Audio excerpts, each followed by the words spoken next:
अस्सलाम वालेकुम, सुबह खैर। कैसे हैं आप सब लोग? ठीक ठाक हैं, मज़े में हैं। और आज है जी वीकेंड, और वीकेंड की तो बात ही निराली होती है, क्योंकि जिस दिन हफ्ते का दिन होता है उस दिन बस ऐसा लगता है कि जल्दी जल्दी काम ख़त्म हो जाए और सारे घरों को पहुंच जाए और फिर एंजॉय करना शुरू कर दें। लेकिन एक बात ज़रूर है जो मैं यहाँ पर मेंशन करना चाहूँगी कि जो लोग काम से बहुत ज़्यादा घबराते हैं या भागते हैं, फिर भी मंडे आता है और फिर मंडे आने के बाद जो है फिर भी काम शुरू हो जाता है। तो काम से डर के घबराना और भागना बिल्कुल भी नहीं चाहिए, बल्कि आपको इंतज़ार करना चाहिए कि आप अपना काम इस तरह से करें कि काम जो है वो आपके ऊपर बर्डन ना बने।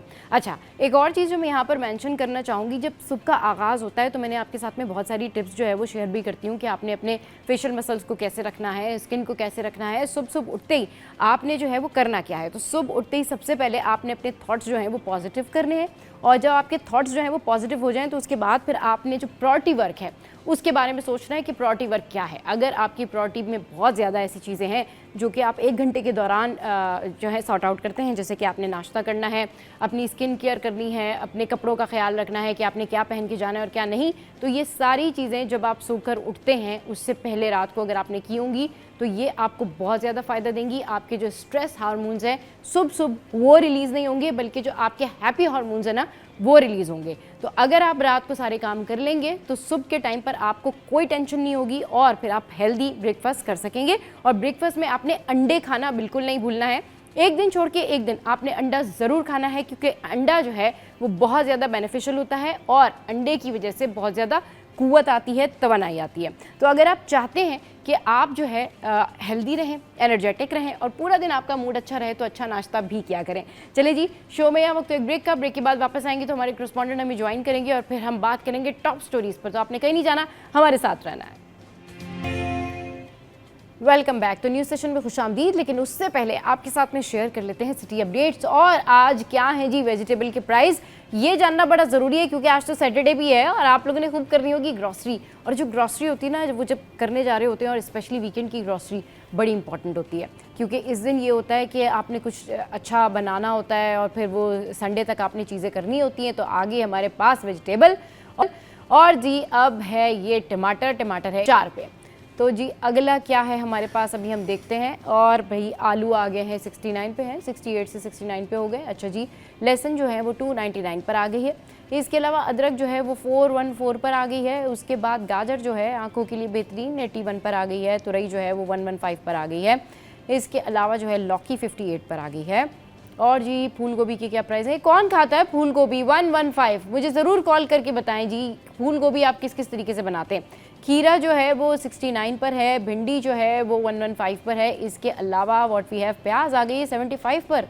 चलिए जी, प्याज के रेट्स भी जो हैं वो इंक्रीज़ होते जा रहे हैं, और स्टैटिक रेट्स भी अगर इंक्रीज़ हो गए तो सोचें मार्केट में आप लोग कितने महंगी जो है वो प्याज लेते होंगे। अभी जल्दी से चलते हैं और माल का हाल जानते हैं और करेंसी रेट्स आपके साथ में शेयर करते हैं कि करेंसी रेट्स जो हैं वो क्या हैं और उसका जो है वो इस वक्त क्या सिचुएशन चल रहा है। So here we go now, हम आपके साथ में जो है वो करेंसी रेट्स शेयर करते हैं। और अच्छा, जो करेंसी रेट्स होते हैं ना, ये आप लोग पता नहीं क्यों इतना गौर करते हैं इसके ऊपर, या क्या आप लोगों को ऐसा करना होता है, हमें कॉल करके भी बताया करें। ऑस्ट्रेलियन डॉलर जो है ना वो 192 पर है, कैनेडियन डॉलर जो है वो 208 पर है, यूरो जो है वो 337 पर है, कुवैती दिनार जो है वो 926 पर है। तो ये हैं जी हमारे करेंसी के रेट्स। इसके अलावा यूके पाउंड जो है वो 389 पर है। फिर हमारे पास सऊदी रियाल 76 पर है। स्विस फ्रैंक जो है वो है 353 पर। यूएस डॉलर जो है वो है जी 282 पर। तो ये है जी सिचुएशन। अच्छा, अब कुछ आपके साथ में शेयर कर लेते हैं गोल्ड के प्राइस। जी हाँ, गोल्ड के प्राइस जो हैं वो इस वक्त कुछ कम है, यानी सोने की कीमतों में हो गई है कमी। तो आलमी मार्केट में सोना $11 सस्ता होकर $3657 फी ऑन्स तक जो है वो गिर गया है। मुल्की सराफा बाज़ार में 1 तोला सोना 1100 रुपये सस्ता होकर 3,87,500 रुपये का हो गया है, जबकि 10 ग्राम सोना 943 रुपये की कमी के बाद 3,32,218 रुपये का हो गया है। 1 तोला चांदी 29 रुपये इजाफे के साथ 4,447 रुपये पर पहुंच गई है। तो ये तो सिचुएशन है जी गोल्ड की और गोल्ड से रिलेटेड। अच्छा जी, अब कुछ करंट जो सिचुएशन है ना मौसम की, वो आपके साथ में शेयर कर लेते कि मौसम जो है वो कराची का आज सुबह बहुत अच्छा था, यानी आज सुबह का जो मौसम था वो बहुत अच्छा है। वैसे ओवरऑल सुबह के टाइम पे मौसम अच्छा ही होता है। तो शहर कायद में जो है मतला अबर आलूद है और भाई मरतूब है। इसके अलावा शहर कायद का जो मौजूदा दर्जा हरारत है वो 28 डिग्री सेंटीग्रेड है। और फिर शहर में जनूब मगरिब सिमत से 11 किलोमीटर फ़ी घंटा की रफ्तार से हवाएं चल रही हैं। तो आज दिन भर का मौसम जो है वो कैसा रहेगा ये आपके साथ में मैं शेयर कर लेती हूँ कि दिन भर मौसम जो है वो कैसा रहेगा। तो आज दिन भर मौसम रहेगा जी ऐसा कि 11 बजे मौसम क्या होगा, 12 बजे मौसम क्या होगा, बस थोड़ी देर में हमारी स्क्रीन पर जी 30 सेंटीग्रेड रहेगा 11 बजे, 12 बजे रहेगा 30 सेंटीग्रेड, 1 बजे रहेगा 31 सेंटीग्रेड और 2 बजे भी रहेगा 32 सेंटीग्रेड। तो ये तो है जी आज का मौसम। और मौसम के हवाले से आज जो स्टोरी है हमारी वो भी आपके साथ में शेयर कर लेते कि मॉनसून का जो अब ये सीज़न है ये बहुत से हिस्सों से अब जा चुका है। यानी कि वो जो कह रहे थे ना कि पहला स्पेल आएगा, दूसरा स्पेल आएगा और फिर मतलब यानी कि अभी सीज़न बरकरार रहेगा। तो भाई महकमा मौसमियात का कहना है कि मॉनसून मुल्क के ज़्यादातर हिस्सों से जा चुका है और महकमा मौसमियात के मुताबिक आने वाले दिनों में किसी ख़ास मौसम की पेशगोई नहीं की गई है। आइंदा दिनों में पंजाब और सिंध के सैलाब मुतासर इलाकों में मौसम गर्म और खुश रहने का इम्कान है। मुल्क के बलाई हिस्सों में रात के वक्त दर्जा हरारत मुतदिल रहने की भी तवक्को है, जबकि महकमा मौसमियात ने यह भी बताया कि दिन के वक्त बेशतर मैदानी इलाकों में मौसम गर्म रहेगा। चलिए जी इस पर बात करते हैं। हमारे साथ सीनियर करस्पॉन्डेंट आज़ाद भाई हमारे साथ मौजूद हैं। अस्सलाम वालेकुम, वेलकम टू द शो। कैसे हैं आज़ाद भाई, ठीक ठाक हैं? अल्हम्दुलिल्लाह, आपकी दुआ। आप ठीक है? कैसा है मौसम, आज सुबह एंजॉय करते हुए आया? आज सुबह जैसे निकला हूँ घर से तो मौसम बिल्कुल सुहाना था, बिल्कुल हाँ। ठंडी हवाएं थी। सही। इतनी जो माहौलियत के लिहाज से देखा गया तो इस तरह की सूरत नहीं थी, लेकिन शहर भी साफ़ सुथरा था। हाँ। और लोगों की आमद और जामद का सिलसिला जो अमदरफत है वो भी जारी थी। हाँ। इस तरह के कोई बड़ा वाक़या भी सुनने को नहीं है, लेकिन एक वाक़या आज सवामा के पास हुआ जिसके बिन वाले को स्ट्रीट क्रिमिनल ने फायरिंग करके उनको जो है ज़ख्मी कर दिया या उनसे डकैती कर दी, जो वाक़या हुआ है। हाँ। उसके बाद में शहर में जो मजमूई सूरत हाल है वो तो बेहतर है, लेकिन अब क्या होगा, शहर का आज का दिन कैसे गुजरेगा हाँ। वो तो खुदा जानता है। अल्लाह करे आज का दिन, अल्लाह करे आज का दिन बहुत बेहतर गुजरे। अच्छा, अब जो ये कह रहे हैं कि जी ये मानसून का सीज़न जो है मुख्तलिफ इलाकों से जा चुका, मुख्तलिफ शहरों से जा चुका। चले अब ये जो मानसून का सीज़न चला गया, लेकिन मसला सारा ये है कि नेक्स्ट सीज़न के लिए या फॉर द नेक्स्ट हमने क्या प्लानिंग की, क्या तैयारी की, क्या तैयारी है हमारी? जी बिल्कुल, हम पूरी दुनिया जो है ख़ास तौर पर मौसमियात के लिहाज से या माहौलियात के लिहाज से, मौसमी तब्दीलियों के लिहाज से पहले से प्लान करती है। दुनिया के दीगर ममालिक करते हैं, लेकिन हमारे पास बदकिस्मती ये हम मास्टर प्लान की तरफ जाते नहीं। हमारे पास, मैं बार बार कहूँगा, हमारे पास मास्टर प्लान अथॉरिटी मौजूद है, लेकिन अथॉरिटी किस काम की है, वो अथॉरिटी मास्टर प्लान बनाती है या नहीं बनाती, कागजी कार्रवाई तक महदूद है। वो तो सबको पता है, जिसकी वाज़ेह मिसाल हालिया मानसून की बारिशें हुई जिसमें कराची में क्या हुआ क्या नहीं हुआ, और सिंध के बाकी अज़ला में क्या हुआ क्या नहीं हुआ, सबने कुछ देख लिया। इस हद तक कि जो हमारी सबसे बड़ा मेगा मनसूबा सिंध हुकूमत का दावा था वो कराची का शारा भुट्टो था। शारा भुट्टो जो मली नदी लेकर बह गया मनसूबा, लेकिन उसके बाद में इस मनसूबे के लिए मंगल को जो है इजलास होने जा रहा है, जिसमें 19 करोड़ 428 रुपये जो है मंजूर 19 करोड़ 76 लाख 428 रुपये मंजूर किए जाएंगे।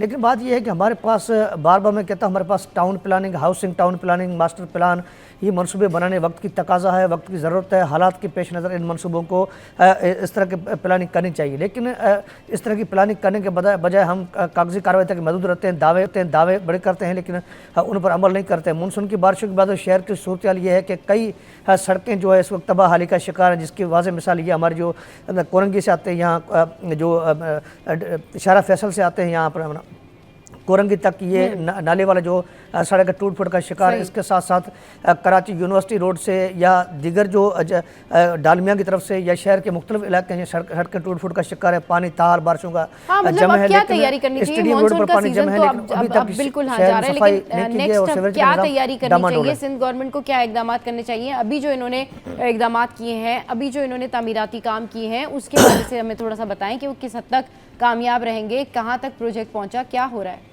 सबा कराची का मामला सिर्फ सिंध हुकूमत का नहीं है, मेयर कराची का भी है। मेयर कराची का शहर का 40% हिस्सा उनके हिस्से में आता है, बाकी 60% जो है टाउन कमेटीज़ भी हैं, कैंटोनमेंट के इलाके भी हैं। इसके साथ साथ कराची टैक्स पेयर के लिहाज से सबसे बड़ा शहर है। वफाकी इदारे भी टैक्स यहाँ से वसूल करते हैं, सूबाई इदारे भी टैक्स यहाँ से वसूल करते हैं, दीगर जो मुकामी हुकूमत जो यहाँ पर KMC यहाँ भी वो टैक्स यहाँ से वसूल करती है। लेकिन सूरत हाल ये वफाकी हुकूमत, कराची शहर का मामला सिर्फ मेरा ही कराची शहर का मामला मेयर कराची का भी है, टाउन कमेटीज़ का भी है, कैंटोनमेंट जो बोर्ड के जो हुकाम है उनका भी इसके साथ साथ वफाकी हुकूमत का भी है। वफाकी हुकूमत को चाहिए सूबाई हुकूमत के साथ और मेयर कराची के साथ जो वफाकी जो इदारे हैं इनके साथ मिलकर ऐसा कोई मास्टर प्लान बनाए ताकि कराची में आइंदे जैसी बारिशें हो या कोई इस तरह के हालात पैदा हों तो उस सूरत से निपटने के लिए मास्टर प्लान बनाना वक्त की तकाजा भी है, ज़रूर भी है। इसलिए तमाम तरह इदारों को मिलकर कराची शहर की बेहतरी के लिए, कराची शहर में तरक्की के लिए, कराची शहर को डेवलप करने के लिए, कराची शहर को बेहतर करने के लिए, कराची शहर को माहौलियात के लिहाज से या मौसमी सूरत के लिहाज से कराची शहर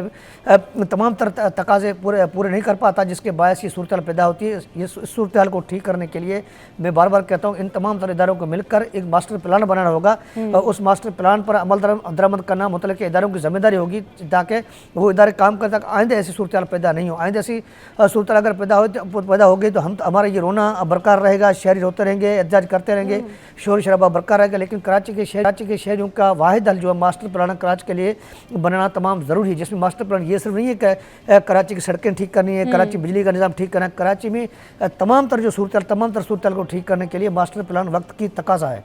मास्टर प्लान वक्त का तकाजा चले जी, बिल्कुल ये चाहिए पीपल्स पार्टी को, ये चाहिए इंतज़ामिया को, और ये जितने भी इलाकाई सतह पर लोग काम करते हैं ये उनका फ़र्ज़ है कि आप मास्टर प्लान बनाएं और ग्राउंड रूट से लेकर टॉप तक आप इन तमाम के ऊपर गहरी निगाह रखें ताकि अब जो नेक्स्ट मानसून आएगा उसमें क्या करना है, जो नेक्स्ट स्पेल होगा बारिश का उसके लिए क्या करना है ये सोचना चाहिए। क्योंकि जो कोताहियाँ हो गई, जो गलतियाँ हो गई, लेकिन अब तो कम से कम सीखने की ज़रूरत है। और हर साल यही बात होती है और हर साल हमारे जो इंतज़ामिया होती है इसका जवाब यही होता है कि जी हम इतना बारिश अब्जॉर्ब कर सकते हैं, इससे ज़्यादा बारिश हम अब्जॉर्ब नहीं कर सकते, इससे ज़्यादा हमारी कैपेसिटी नहीं है। अच्छा जी, अभी जो तामीराती काम था उसमें अगर कोई प्रॉब्लम आएगी तो उसका ज़िम्मेदार ठेकेदार है, उससे हम पूछ लेंगे। तो ये मेरे ख्याल में जो छोटी छोटी नेग्लिजेंस है इनको दूर करने की ज़रूरत है और अपने शहर को खुद साफ़ करने की ज़रूरत है, अपने शहर के लिए खुद इक़दाम लेने की ज़रूरत है। और इस हवाले से ज़रूर सोचने की ज़रूरत है कि जो इंतज़ामिया है अगर अब वो काम नहीं करेगी तो ये वो टाइम नहीं रहा। अब हर चीज़ सोशल मीडिया पर है, हर चीज़ सोशल प्लेटफॉर्म पर है, तो हर चीज़ खुल के सामने आ जाती है। अच्छा जी, अब एक और ख़बर और बड़ी अहम ख़बर और इस तरह की ख़बर के जिसकी वजह से बहुत सारे लोग कंफ्यूज हुए हैं। पहले न सिर्फ एक्टर्स, पहले न सिर्फ दीगर लोग जो व्लॉगर्स हैं वो इस बारे में बात कर रहे थे, बल्कि अब कुछ डॉक्टर्स भी जो हैं वो इस तरह की बात कर रहे हैं और लोगों को कंफ्यूज कर रहे हैं। बट ये भी नहीं पता कि वो डॉक्टर हैं भी या नहीं हैं, मतलब वो किस तरह से व्लॉग करते हैं और किन बेसिस के ऊपर व्लॉग करते हैं जिनकी कोई फैक्ट्स नहीं होते। लोग जिस तरह से मिशी खान को क्रिटिसाइज़ कर रहे थे कि उन्होंने जो वैक्सीन है HPV उसके हवाले से बात की, अब इसी तरह से बहुत ज़्यादा जब ये क्योस बढ़ने लगा, ये बहुत ज़्यादा स्पेकुलेशन होने लगी कि जी करना क्या है, तो फिर सिंध गवर्नमेंट ने भी इसका इनिशिएटिव लिया, फिर पंजाब गवर्नमेंट की तरफ से भी, फिर दूसरा जो हायर जो हमारे प्रोफेसर्स हैं, डॉक्टर्स हैं, उन सब ने वोकल होकर इस बारे में बात की कि आप ये वैक्सीन लगवाएं, इस वैक्सीन का कोई नुकसान नहीं है, आपने किसी किस्म की जो कहना चाहिए मिसकॉन्सेप्ट या फिर फेक न्यूज़ के ऊपर ध्यान नहीं देना। तो जिन लोगों को इस वैक्सीन के हवाले से, HPV के हवाले से कोई ना कोई प्रॉब्लम है या कोई ना कोई इशू है, वो डेफिनेटली गूगल सर्च भी कर सकते हैं। हमारी आवाम तो हर चीज़ को गूगल पे सर्च करती है ना, या चैट GPT पे देखती है, तो वाई नॉट टुडे आप आज ही इस वैक्सीन के बारे में आप गूगल पे सर्च कर लें, आप चैट GPT देख लें। तो ये ऑफिशियल्स की जानिब से भी कहा जा रहा है, डॉक्टर्स की जानिब से भी कहा जा रहा है कि प्लीज़ आप इस वैक्सीन को लगवाएं, वो चीज़ें ना करें जैसे लोगों ने पोलियो कैंपेन में रिएक्शन देते हैं। स्टिल अभी भी कराची के कुछ एरियाज़ ऐसे थे जहां पर लोगों ने पोलियो वैक्सीन तक लगाने से इनकार कर दिया। स्टिल अभी भी ये सिचुएशन है। तो आप सोचें कि ये जो HPV वैक्सीन का मामला है ये किस हद तक ख़तरनाक हो सकता है। अगर आप नहीं लगवाएंगे तो आपको नुकसान होगा, इसके साइड इफ़ेक्ट्स होंगे आगे चल के। प्रिवेंशन ऑफ डिजीज़, एक चीज़ होती है कि किसी चीज़ से बचाव का टीका, ये आपकी डिज़ीज़ से बचाव का वो इंजेक्शन है जो आपको लगाना चाहिए। और तमाम तर जो ख़वातीन हैं उनको घर में एजुकेट भी करना चाहिए, और ये पढ़ी लिखी ख़वातीन जो घर में हैं ये ख़ुद इसको सर्च कर सकती हैं। तो इसी हवाले से वज़ीर सेहत सिंध डॉक्टर अज़रा पेचहू की जो है वो सिटी 21 से स्पेशल गुफ्तगू हुई, उन्होंने खुसूसी गुफ्तगू की इस हवाले से और इस वैक्सीन के हवाले से बात की। सर्वाइकल कैंसर से बचाव की मुहिम सूबे भर में जारी है। सोशल मीडिया पर सर्वाइकल कैंसर मुहिम के ख़िलाफ़ जो बातें की जा रही हैं वो ठीक नहीं है। सियासत करें लेकिन सेहत के मामले पर सियासत ना करें, जो वज़ीर सेहत है उनका ऐसा कहना है। वज़ीर सेहत कराची प्रेस क्लब में 2 रोज़ा सर्वाइकल कैंसर से बचाव का उनकी जानिब से कैंप भी लगाया गया। ये मनाजिर भी आप देख सकते हैं। ये HPV वैक्सीन्स जो है इसका 2 रोज़ा कैंप अब प्रेस क्लब में भी लगाया गया। वहाँ पर इसकी अहमियत के हवाले से बताया गया कि इसकी बहुत ज़्यादा अहमियत है। वज़ीर सेहत ने कैटेगोरिकली कहा कि आप ये वैक्सीन लगाएं। यहाँ आप देख सकते हैं कि और भी लोग यहाँ पर मौजूद हैं। यही नहीं है बल्कि बहुत जो प्रोमिनेंट पर्सनैलिटीज़ हैं उन्होंने अपनी बेटियों को भी ये वैक्सीन लगवाई है। सर्वाइकल कैंसर से बचाव की मुहिम के लिए प्रेस क्लब पर भी कैंप लगाया गया। सूबे भर में मुहिम जारी है। वालिदैन अपने बच्चों को मर्ज से बचाव की वैक्सीन लाजमी लगवाएं, वज़ीर सेहत ऐसा कह रही हैं। अब हमने आपको ये वो मनाजिर भी दिखाएं प्रेस क्लब के जहाँ पर ये वैक्सीन के लिए कैंप लगाया गया है। हमारे साथ आज़ाद भाई मौजूद हैं। आज़ाद भाई, how long we will discuss about it कि हमारे लोगों का जो एटीट्यूड है वो ऐसा है कि हर चीज़ पे पहले शक करना, उसको नेगेटिव लेके जाना और फिर उसके बाद शायद आखिर में मान जाना या फिर मान ना जाना, कोई ना कोई तमहीद या कोई ना कोई तौजीह पेश ही करते रहना कि नहीं जी हमने नहीं लगवानी तो इसके 10 इशूज़ इस तरह से हैं। सब हमारी बदकिस्मती ये है कि हम हर चीज़ को सवालिया निशान बना देते हैं। हाँ। जिसकी वजह ये हमारे पास सैलाब आ जाए तो हम खुद इंजीनियर बन जाते हैं, हम खुद मशवरे देना शुरू कर देते हैं, लेकिन ज़मीनी हक़ाइक़ की तरफ देखते नहीं है। ज़मीनी हक़ाइक़ क्या हैं उस पर फालतू की बहस करते हैं, फालतू की बहस में उलझ पड़ते हैं, वक्त का ज़ियाव करते हैं।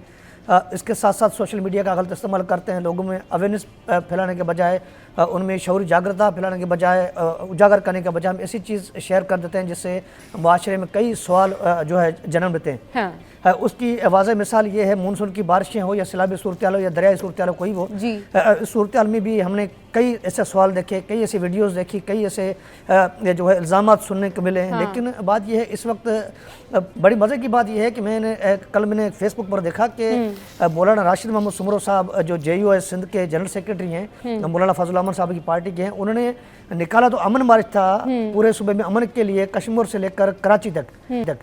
लेकिन उन्होंने कराची में आकर पूरे अमन मार्च को कन्वर्ट कर दिया है इसमें वैक्सीन के लिहाज से कि वैक्सीन इस्तेमाल नहीं करें, न लगवाएं, ये ख़तरनाक हो सकती है, अंग्रेज़ों की साजिश है, आलमी क़ुव्वतों की साजिश है। भाई आलमी क़ुव्वतों की साजिश कहाँ से है? क्या सिंध के खिलाफ साजिश है? क्या पंजाब के खिलाफ साजिश है? क्या इस्लामाबाद के खिलाफ साजिश है? क्या KP के खिलाफ साजिश है? सही। लेकिन बात यह है कि ये हमारी तमाम तरह जो अद्वियात हैं, हाँ। मैं कुछ दिन पहले डॉक्टर से बात कर, तमाम तरह जो अद्वियात हैं वो हमारे पास पाकिस्तान नहीं बनती है, बाहर मुल्क से यहाँ पर जो है फराहम की जाती है। लेकिन तमाम तरह जो अद्वियात हम इस्तेमाल करते हैं, क्या ये भी हमारे खिलाफ कोई साजिश है?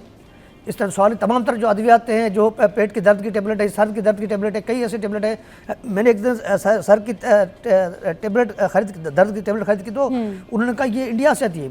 इंडिया से कैसे आती है? बोला कई ऐसी अद्वियात हैं जो बैरून मुल्क से आती हैं, तमाम तरह जो अद्वियात हैं उनमें अक्सर जो बैरून मुल्क से आती हैं। लेकिन क्या ये सर में दर्द ठीक हो जाना क्या ठीक नहीं होना, क्या मैं वो टेबलेट इस्तेमाल कर रहा हूँ ये भी क्या बैरून मुल्क की साजिश है? इस तरह के सवाल उठाना, सवाल खड़े करना तो हर किसी का हक बनता है, लेकिन मामला ये है कि उसकी गहराई में जाकर देखना चाहिए। उसकी जो वफाकी हुकूमत ने जिस तरह ये अद्वियात बैरून मुल्क से खरीद करके यहाँ पर इस्तेमाल करना शुरू कर दिया या वैक्सीन लगाना शुरू कर दिया। मैं एक बात बताऊँ, हमारे बड़े अजदाद या हम छोटे थे उस वक्त मुख्तलिफ जो अमराज थे उनकी जो है वैक्सीन लगा करते, टीके लगते थे। मैंने बचपन में कई ऐसे टीके लगवाए हैं जिसमें मुख्तलिफ अमराज बड़े कहते ये बीमारी नहीं फैलेगी, बीमारी नहीं फैलेगी। चलिए, बिल्कुल जिस तरह से आप बता रहे हैं ना कि आपने भी ये अपने चाइल्डहुड में ये सारी वैक्सीन जो होती हैं, जो ज़रूरी वैक्सीन होती हैं लगवाने वाली, वो लगवाई हैं। लेकिन आप क्योंकि बहुत अच्छा बेहतर जानते हैं विलेजेस को भी, आप वहाँ का निज़ाम भी बहुत बेहतर जानते हैं, ज़रा ये माइंड सेट बताएं कि ये तो वो लोग हैं जो शहर में बैठ के ये बात कर रहे हैं कि ये वैक्सीन ना लगवाएं, ये तो वो पढ़े लिखे ब्लॉगर्स हैं, ये तो वो पढ़े लिखे लोग हैं जो इस वैक्सीन के वाले से बात करें कि आप वैक्सीन ना लगवाएं। तो जो विलेजेस में लोग होते हैं माशाल्लाह वो बहुत बाशऊर हैं और वहाँ पर अब लोग बहुत आगे निकल चुके हैं इन बातों से। तो वहाँ क्या रवैया होता है? ये तो मैंने आपको उन लोगों के बारे में बताया ना जो व्लॉगर्स हैं, जो बहुत सारे ऐसे लोग हैं जो किसी भी फैक्ट्स को लेके या किसी भी फैक्ट्स को जमा करके इस बुनियाद पर कि जी पहले ऐसा हुआ था या पिछली वैक्सीन कोई ऐसी थी जिसके भी कोई वो कोविड है, जो लोग जिसको जिक्र करते हैं कि जिस तरीके से ट्रंप ने उसके हवाले से बात की कि जी आप ये बताएंगे कहाँ से अप्रूव है, इसका क्या कुछ था, तो उसको रिलेट करके वो इस वैक्सीन से रिलेट कर रहे हैं। ये तो हो गए वो व्लॉगर्स। विलेजेस में क्या सूरत हाल होती है? सबा मैं अपने घर की मिसाल लूँ तो मेरे छोटे भाई ने बताया कि मेरे भाई जो वो भी यहाँ रहते हैं कराची में, उनकी वाइफ ने, मेरी भाभी ने अपनी बच्चियों को छिपा दी। जब वैक्सीन वाली टीम आई तो उनको छिपा दी, मेरे पास बच्चे हैं नहीं। मेरे छोटे भाई ने मुझे बताया ये भाभी ने जो बच्चे को छुपा दिया, आप भी ये वैक्सीन लगवाना, क्योंकि मेरी बेटी 7वीं क्लास में पढ़ती है, तो मेरी वाइफ ने भी उस बच्ची को छुपा दिया छत पर जाके। जब जैसे वैक्सीन की टीम आई तो मैंने जिसे सुना, मैंने कहा भाई खुदा के वास्ते तुम वैक्सीन लगवाओ, तमाम ज़रूरी है, ये हुकूमत का फैसला है। कल खुदा न खासा कुछ हो जाएगा तो हम 30,000 रुपये कहाँ से लाएं, कहाँ से अफोर्ड करेंगे। एक मेरी बच्ची है, तीन मेरे भाई की बेटियां हैं, हम 30,000 चार प्लस का कितने पैसे बन जाते हैं। तो उनको मैंने समझा, उसके बाद उन्होंने वैक्सीन करवाई। आजकल ये सोशल मीडिया का हाल ये है कि ये मोबाइल फ़ोन हर घर में 3 से 4, 4 से 5 है। अगर 12 घर में फैमिली का अफराद तो 12 के पास एक नहीं 2 फ़ोन है। ये सोशल मीडिया में जो ये बहस फैल चुकी है या हर किसी को पता चल चुका है, उसके बाद वाकई असरात इसके पड़े हैं। लेकिन इसके लिए हमें जो नेशनल मीडिया हो या मुकामी मीडिया हो या शौरी तौर पर हर फर्द की जिम्मेदारी बनती है इस मुहिम को नाकाम बनाने के लिए, जो प्रोपेगेंडा करें इनको नाकाम बनाने के लिए हम सबको ये बताना होगा भाई ये वफाक की हुकूमत का फैसला है, सरकार का फैसला है। सरकार ने बैरून मुल्क से ये जो वैक्सीन खरीद की है, इस वैक्सीन का आप इस्तेमाल करिए। असरात पूरे सूबे में पड़ चुका है, पूरे मुल्क में पड़ चुका है, हर कोई इस वक्त ये बहस से मौजू बन चुका है। आप पता है सबसे बड़ा बहस कहाँ होता है? होटलों पर जहाँ चाय पीते हैं वहाँ पर होता है, नाई की दुकान पर होता है, अस्पताल के अंदर होता है, मोची के पास होता है। तो वहाँ पर क्या बात हो रही है कि घरों में बेटियों को एचपीवी वैक्सीन नहीं लगवानी? ये ना करें, वैक्सीन लगवाएं, ये खतरनाक है। अच्छा, ये अंग्रेजों के हमारे खिलाफ सारे से ये। अच्छा, हमारे पास जो कोरोना वैक्सीन थी, मैंने भी 3 डोज लगवाए कोरोना वैक्सीन के, लेकिन लोगों ने उसके बारे में तासुरात बनाया कि कोरोना वैक्सीन खतरनाक है, इंसान खत्म हो जाएगा, इंसान में ये हो जाएगा, आबादी कम हो जाएगी, खवातीन हो या मर्द उनके लिए खतरनाक असरात मुरतब होंगे, ये होगा वो होगा। लेकिन कई ऐसे लोग हैं जिनमें मुख्तलिफ बीमारियां हैं जिसकी वजह से उसके असरात मुरतब होते हैं, बकौल डॉक्टरों के या मुआलिजों के। लेकिन ये सूरत इस तरह नहीं है जिस तरह लोग कह रहे हैं। भाई अगर वैक्सीन, हम कोरोना की वैक्सीन पहले हमारे पास आ जाती तो कई लोग कोरोना के शिकार ना होते, कई लोग कोरोना के शिकार होकर मरते नहीं। कैंसर जैसी बीमारी खतरनाक बीमारी है। इस बीमारी के बारे में डॉक्टरों से पूछा, डॉक्टर ने बताया भाई अगर आज हम बीमारी ये जो वैक्सीन इस्तेमाल नहीं करेंगे तो कल के लिए हमारे पास कई खतरा लाग हो सकते हैं, जिसके जो असरात जो मुरतब होंगे उसके लिए फिर हम हुकूमत को तनकीद का निशाना बनाएंगे, इदारों को तनकीद का निशाना बनाएंगे। इससे बेहतर ये है इस वैक्सीन का इस्तेमाल किया जाए। इसके लिए वफाकी हुकूमत हो या जो सूबाई हुकूमत है, उनको चाहिए कि इस वैक्सीन मुहिम को कामयाब बनाने के लिए जो प्रोपेगेंडा की जा रही है, माहौल बनाया जा रहा है, उसके खिलाफ कोई ऐसी को हिकमत वाली मुरतब कर दी, बना दी, ताकि बिल्कुल जो कोई ना कोई हिकमत अमली बनानी चाहिए। और हम भी अपने प्लेटफॉर्म से बार बार ये बात रेज करते हैं, बार बार आपको बताते हैं कि प्लीज़ जाएं और जो जिनके घरों में 9 साल से 14 साल तक की लड़कियां हैं, बच्चियां हैं, वो जाकर ये वैक्सीन ज़रूर लगवाएं, किसी की बातों में ना आए। और बेशक आप जाके डॉक्टर से पूछ लें, डॉक्टर से कंसल्ट कर लें, डॉक्टर से बात कर लें, वो ज़्यादा बेहतर है। अपार्ट फ्रॉम दैट कि आप बहुत सारे व्लॉगर्स को सुने बिना कोई साइंटिफिक नतीजे के, या बिना कोई डॉक्टर नहीं है, प्रोफेसर नहीं है, उसकी बात सुने। आप डायरेक्टली अपने डॉक्टर के पास जाएँ, जनरल फिजिशियन के पास जाएँ, किसी सर्जन के पास जाएँ, किसी स्पेशलिस्ट के पास जाएँ,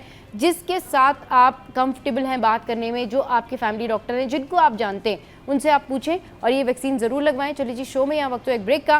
ब्रेक के बाद जब वापस आएंगे तो फिर दीगर टॉप स्टोरीज पर डिस्कशन करेंगे। हमारे साथ रहिए।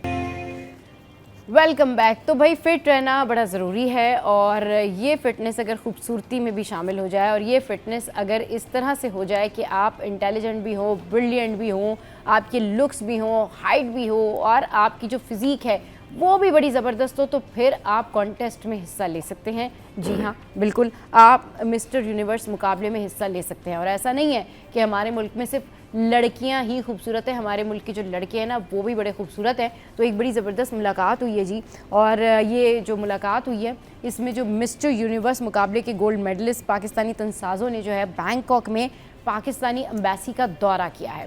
और फिट रहना बड़ा ज़रूरी है, और अपने लोगों को सपोर्ट करना जो है ना वो बड़ा ज़रूरी है। अच्छा जी, पाकिस्तान एम्बेसी बैंकॉक में तैनात पाकिस्तानी सफ़ीर रुखसाना अफजाल ने बॉडी बिल्डर्स को नाश्ते पर मदऊ किया। ये आप वो मनाजिर भी देख सकते हैं। इसके अलावा रुखसाना अफजाल साहबा जो हैं उन्होंने कौमी तनसाज़ों से मुलाकात की और उनकी कामयाबी को सराहा। ये तकरीबन ऑलमोस्ट 1 घंटे की तवील मुलाकात थी, जिसमें रुखसाना अफजाल ने कौमी टीम की जो कारकर्दगी है उसकी भी तारीफ़ की। मिस्टर यूनिवर्स मुकाबले में पाकिस्तान के 5 गोल्ड मेडल हासिल करने पर बहुत खुशी हुई, उन्होंने ये भी ऐड ऑन किया। अच्छा जी, इसके अलावा पाकिस्तानी खिलाड़ियों ने खेल के मैदान में हमेशा अपने मुल्क का नाम रोशन किया है। क्रिकेट, हॉकी, स्क्वॉश, बॉक्सिंग और तनसाजी में हमने अहम कामयाबियाँ हासिल की हैं। तो जनाब ये मिस्टर यूनिवर्स मुकाबले के गोल्ड मेडलिस्ट पाकिस्तानी तंसाज जो हैं उन्होंने बैंकॉक में पाकिस्तान एम्बेसी का दौरा किया और खूब सारी तारीफ़ें जो है वो समेटी। आजिज़ भाई ने हमें ज्वाइन किया। आजिज़ भाई वेलकम टू द शो, कैसे हैं आप? ठीक ठाक हैं जी, आप ठीक हैं? बिल्कुल ठीक ठाक। आजिज़ भाई कितना ज़रूरी होता है टैलेंट को अप्रिशिएट करना, टैलेंट को बूस्टअप करना, आगे लेके जाना, क्योंकि देखिए हमारे यहाँ पर हॉकी ज़बूआली का शिकार, टेनिस में बहुत सारी जो लड़कियां हैं या बहुत सारे लोग हैं, पता नहीं I don't know, lower level पर इसके मुकाबले होते हैं, शायद नेशनल लेवल पर भी कुछ हुए हैं, लेकिन उसमें भी बहुत ज़्यादा ऐसे देखने को नहीं मिलता। इसके अलावा जो बाकी गेम्स हैं वो भी मिले जुले हैं। एक क्रिकेट है, लेकिन क्रिकेट का भी हाल आपको पता ही है कि क्रिकेट में जो है वो कभी हमारे प्लेयर्स बहुत अच्छा खेलते हैं और कभी हमारे प्लेयर्स इतना मायूस कर देते हैं कि लगता है कि भाई क्रिकेट का मैच अभी कल देखना भी चाहिए या नहीं। हाँ, लेकिन बाकी जो स्पोर्ट्स है उनको सपोर्ट करना बड़ा ज़रूरी है। और अभी ये जो ओवरऑल जो मैंने आपको ये पाकिस्तानी तंसाज़ों के हवाले से खबर शेयर की है, तो इसमें आजिज़ भाई आप क्या समझते हैं कि कितना ज़रूरी है कि अब पाकिस्तान में मौजूद छोटे से लेके बड़े टैलेंटेड लोगों को सपोर्ट किया जाए इन टर्म्स ऑफ स्पोर्ट्स? देखिए, एक बात तो बिल्कुल सीधी सी है कि किसी भी खेल में, किसी भी परफॉर्मेंस में कोई बाहर जाके किसी बैरूनी ममालिक में पाकिस्तान की नुमाइंदगी करता है, हाँ। पाकिस्तान का नाम रोशन करता है, उसकी पजीराई होनी चाहिए, चाहे शोबा कोई भी हो। हाँ। कल भी यहाँ एक छोटी बच्ची आई थी आपके प्रोग्राम जी, में, बिल्कुल, हाँ। और उसको बाद में फिर हमने न्यूज़ में भी दिखाया हाँ। कि एक मासूम 6 साल बच्ची हाँ। बाहर जाके पाकिस्तान के लिए परफॉर्म करती हैं, लोग उसको पजीराई देते हैं। हाँ।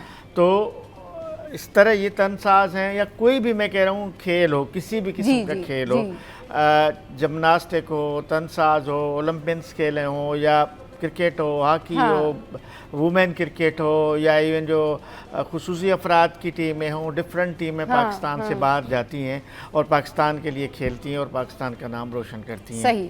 तो एक तो ये इस पॉइंट पे दो राय नहीं। हाँ। यहाँ आपने मिस्टर यूनिवर्स का बात की, तो मैं फौरी चौंक गया कि शायद मिस यूनिवर्स की बात हो रही है। नहीं। अच्छा, ये it is about mister universe. अजीब दोहरा मयार है। मिस्टर यूनिवर्स के मुकाबलों में भी हिस्सा लेना चाहिए और मिस यूनिवर्स के मुकाबलों में भी हिस्सा लेना चाहिए। मैं इस ख्याल का हूँ। अच्छा, मिस यूनिवर्स के मुकाबलों में हिस्सा क्यों नहीं लेना चाहिए भाई? चूंकि वहाँ लड़कियाँ जाती हैं तो यहाँ एक अजीब सा वो माहौल बन जाता है, मुखालिफत और फिर मजहबी रहनमा और फिर पता नहीं क्या क्या कहानियाँ शुरू हो जाती हैं। यहाँ मिस्टर यूनिवर्स पे कोई कहानी नहीं है। मतलब ये क्यों भाई? देखिए, आज के दौर में हम बच्चियों को उतनी ही अहमियत देते हैं जितना बच्चों को देते हैं। हर घर में लड़कियों को उतनी ही अहमियत है। यूनिवर्सिटीज़ में पढ़ाते हैं, तालीम दिलाते हैं। ज़िंदगी के मुख्तलिफ शोबाजात में लड़कियां और ख़वातीन काम करती हैं। फ़िल्म में काम करती हैं, मॉडलिंग में करती हैं, मेकअप में करती हैं। ज़िंदगी का कौन सा शोबा है जिसमें ख़वातीन काम नहीं करती? लेकिन मिस यूनिवर्स में अगर ये खबर अगर आज मिस्टर यूनिवर्स की जगह पर मिस यूनिवर्स की होती ना, तो यहाँ बहुत बड़ी क़यामत बर्पा हो चुकी होती इस मुल्क में। तो बहरहाल ये नहीं होना चाहिए। मैं कह रहा हूँ किसी भी शोबे से कोई भी बाहर जाके पाकिस्तान को रिप्रेजेंट कर रहा है, पाकिस्तान का नाम रोशन कर रहा है, उसको वेलकम करना चाहिए। चलिए जी, अगली स्टोरी जो है उसके ऊपर हम बात करते हैं। और अगली स्टोरी जो है वो मैं सोच रही हूँ कि पहली स्टोरी लियाकताबाद वाली जो है वो मुझे शेयर करनी चाहिए। ये पहले मुझे फ्लड की स्टोरी शेयर करनी चाहिए, क्योंकि कराची के अवाम के मसाइल इतने हैं, यकीन करें इतने मसाइल हैं कि हम लोग और हमारे करस्पॉन्डेंट जब बैठे हुए भी होते हैं ना, तो हम लोग को ये समझ में भी नहीं आ रहा होता कि कौन सी स्टोरी जो है हमने जो है पिक करनी है और कौन सी स्टोरी जो है हमने बाद में करनी है। तो आवाम के मसाइल इतने ज़्यादा हैं, आवाम के प्रॉब्लम्स इतने ज़्यादा हैं कि यकीन करें एक के बाद एक समझ नहीं आता। दिल करता है सारी स्टोरीज़ जो है ना वो आपके साथ में शेयर कर दें, मगर कोई सुनवाई हो नहीं रही होती। तो भाई सबसे पहले बात कर लेते हैं हम लियाकताबाद के मकीनों की। अच्छा, ये कोई पहली बारी नहीं है कि वहाँ पर कोई एहतजाज हो रहा हो या लोड शेडिंग के लिए वो बेचारे परेशान हो। कराची के हर इलाके की 1 बाय 1 करके इस तरह की स्टोरी है, चाहे वो मेरा एरिया हो नॉर्थ कराची सेक्टर 8, जहाँ पर 10 घंटे की एलानिया लोड शेडिंग है, और अगर उनका दिल करता है तो गैर एलानिया लोड शेडिंग भी हो जाती है। जस्ट बिकॉज ऑफ दैट हम ये इसलिए भुगत रहे हैं कि कुछ लोग जो है वो बिल पे नहीं कर रहे और कुछ जो है कहीं से बिजली चोरी हो रही है, जिसमें हम लोगों का कोई कसूर नहीं है, लेकिन जो 5% लोग हैं या 20% लोग हैं वो उन 80% लोगों की प्रॉब्लम्स की वजह से खुद प्रॉब्लम का शिकार हैं। अच्छा जी, अब ये एरिया है जहाँ पर तकरीबन 48 आवर्स से 48 आवर्स से जो है यहाँ पर बिजली बंद है। मकीन एहतजाज कर रहे हैं। मुजाहिरीन ने टायर नजर आतिश करके सड़क ब्लॉक कर दी। मुजाहरे की वजह से शाहराह लियाकत पर ट्रैफिक बदतरीन जैम। खातून मुसाफिर के जो मुजाहिरीन से जो तकरार हुई वो भी यहाँ पर आपको बताते हैं अभी। और जितने भी ये यहाँ पर एक बारात भी आई हुई थी जो कि इस सारे क्योस की वजह से प्रॉब्लम का शिकार हुई और फंस गई। इंतज़ामिया से मुजाहिरीन का मुतालबा पूरा करने की अपील। कई दफ़ा ऐसा सुना जाता है कि जी के इलेक्ट्रिक पर लोग एहतजाज करने गए लेकिन उनको वापस भेज दिया गया, या बात नहीं हो सकी, या वो थक हार के एहतजाज करके वापस आ गए। अभी अगर आप किसी के इलेक्ट्रिक के तर्जुमान या किसी से भी बात करेंगे तो रिबर्टल में ये होगा कि जी कुछ लोग बिल नहीं भर रहे।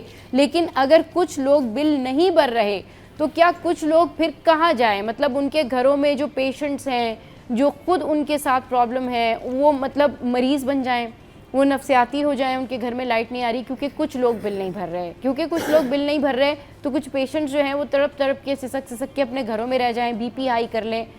आजिज़ भाई, वो this is the current situation of our city. एक बैनर है इस एहतजाज में, हाँ। एक बंदे के हाथ में, उस पर मैंने भी देखा लिखा हुआ है कि एक पंखा एक बल्ब, हाँ। बिल 15,000 क्यों? बिल 15,000 क्यों? एक बल्ब, हाँ। एक पंखा, हाँ। बिल 15,000 क्यों? मतलब आप अंदाज़ा करें, एक सूरत हाल वो है जो आप जिक्र कर रही हैं, हाँ। कि 48 घंटे लाइट नहीं है, बिजली नहीं है, हाँ। या फिर 10-10, 12-12 घंटे की लोड शेडिंग, यानी के इलेक्ट्रिक की तो मैं कह रहा हूँ कि कराची के बहुत सारे मसाइल का जो बुनियादी जड़ है, हाँ। वो के इलेक्ट्रिक है। वो ये कहते हैं कि जी बिल नहीं भर रहे कुछ लोग। मैं इस पे भी आता हूँ। बदमनी की वजह के इलेक्ट्रिक है, लोग बीमारियों की वजह, जहाँ 18 घंटे लाइट नहीं होगी, बीमारियाँ, छोटे छोटे घरों में लोग, एक कमरे के घर में जो लोग रहते हैं, हाँ। उसके घर में 18 घंटे लाइट नहीं होगी तो वो बीमार होगा, और क्या होगा? बीमारियों की वजह के मुआशी मसला जो कराची की सनतों का मुआशी मसला, हाँ। उसकी जिम्मेदार के इलेक्ट्रिक। और आप हैरत, आपको अब मुझे आज की बात बता रहा हूँ, घर पे बिल आया है, उस पर लिखा हुआ है कि अगर आपने ड्यू डेट पे बिल भरा तो ठीक है, ड्यू डेट पे नहीं भरा तो फिर 5 दिन के लिए आप पे 150 रुपये जुर्माना होगा। अच्छा, हाँ। अच्छा, अगर 5 दिन के बाद यानी उससे हाँ। ज्यादा लेट भरा, हाँ। तो 600 रुपये जुर्माना होगा। ये आज की कहानी बता रहा हूँ, मेरे अपने घर की बता रहा हूँ। अभी ये करंट आप अभी बिल देख इस के आ रहे हैं। वक्त सुबह की बात बता रहा हूँ। अच्छा, कि भाई ये कौन सा तरीका है? चले मैं फर्ज करें किसी ने बिल नहीं भरा, नहीं भरा, उसके जहन से डेट निकल गई, या बाकी उसके पास पैसे ही नहीं हो रहे बेचारे के पास होता है, आपका फिक्स होता है 100 रुपए, 150, 200, 300। लेकिन ये क्या तरीका है कि अगर 5 दिन के अंदर बिल भरा तो इतनी पेनल्टी होगी, अगर 5 दिन के बाद भरा तो फिर उससे डबल पेनल्टी होगी। भाई ये मुल्क आपकी जागीर है, ये शहर आपकी जागीर है, आपकी जो मर्जी है जो करें। के इलेक्ट्रिक का मैं बोल रहा हूँ ना, यानी अपना कानून बना दिया उन्होंने। हाँ, कानून नहीं बनाया, अपना कानून बना दिया। ऐसा कोई कानून नहीं है मुल्क में। या ऐसा कौन सा कानून है कि एक कमरे का घर है जिसमें एक पंखा और 15,000 रुपये बिल आ रहा है?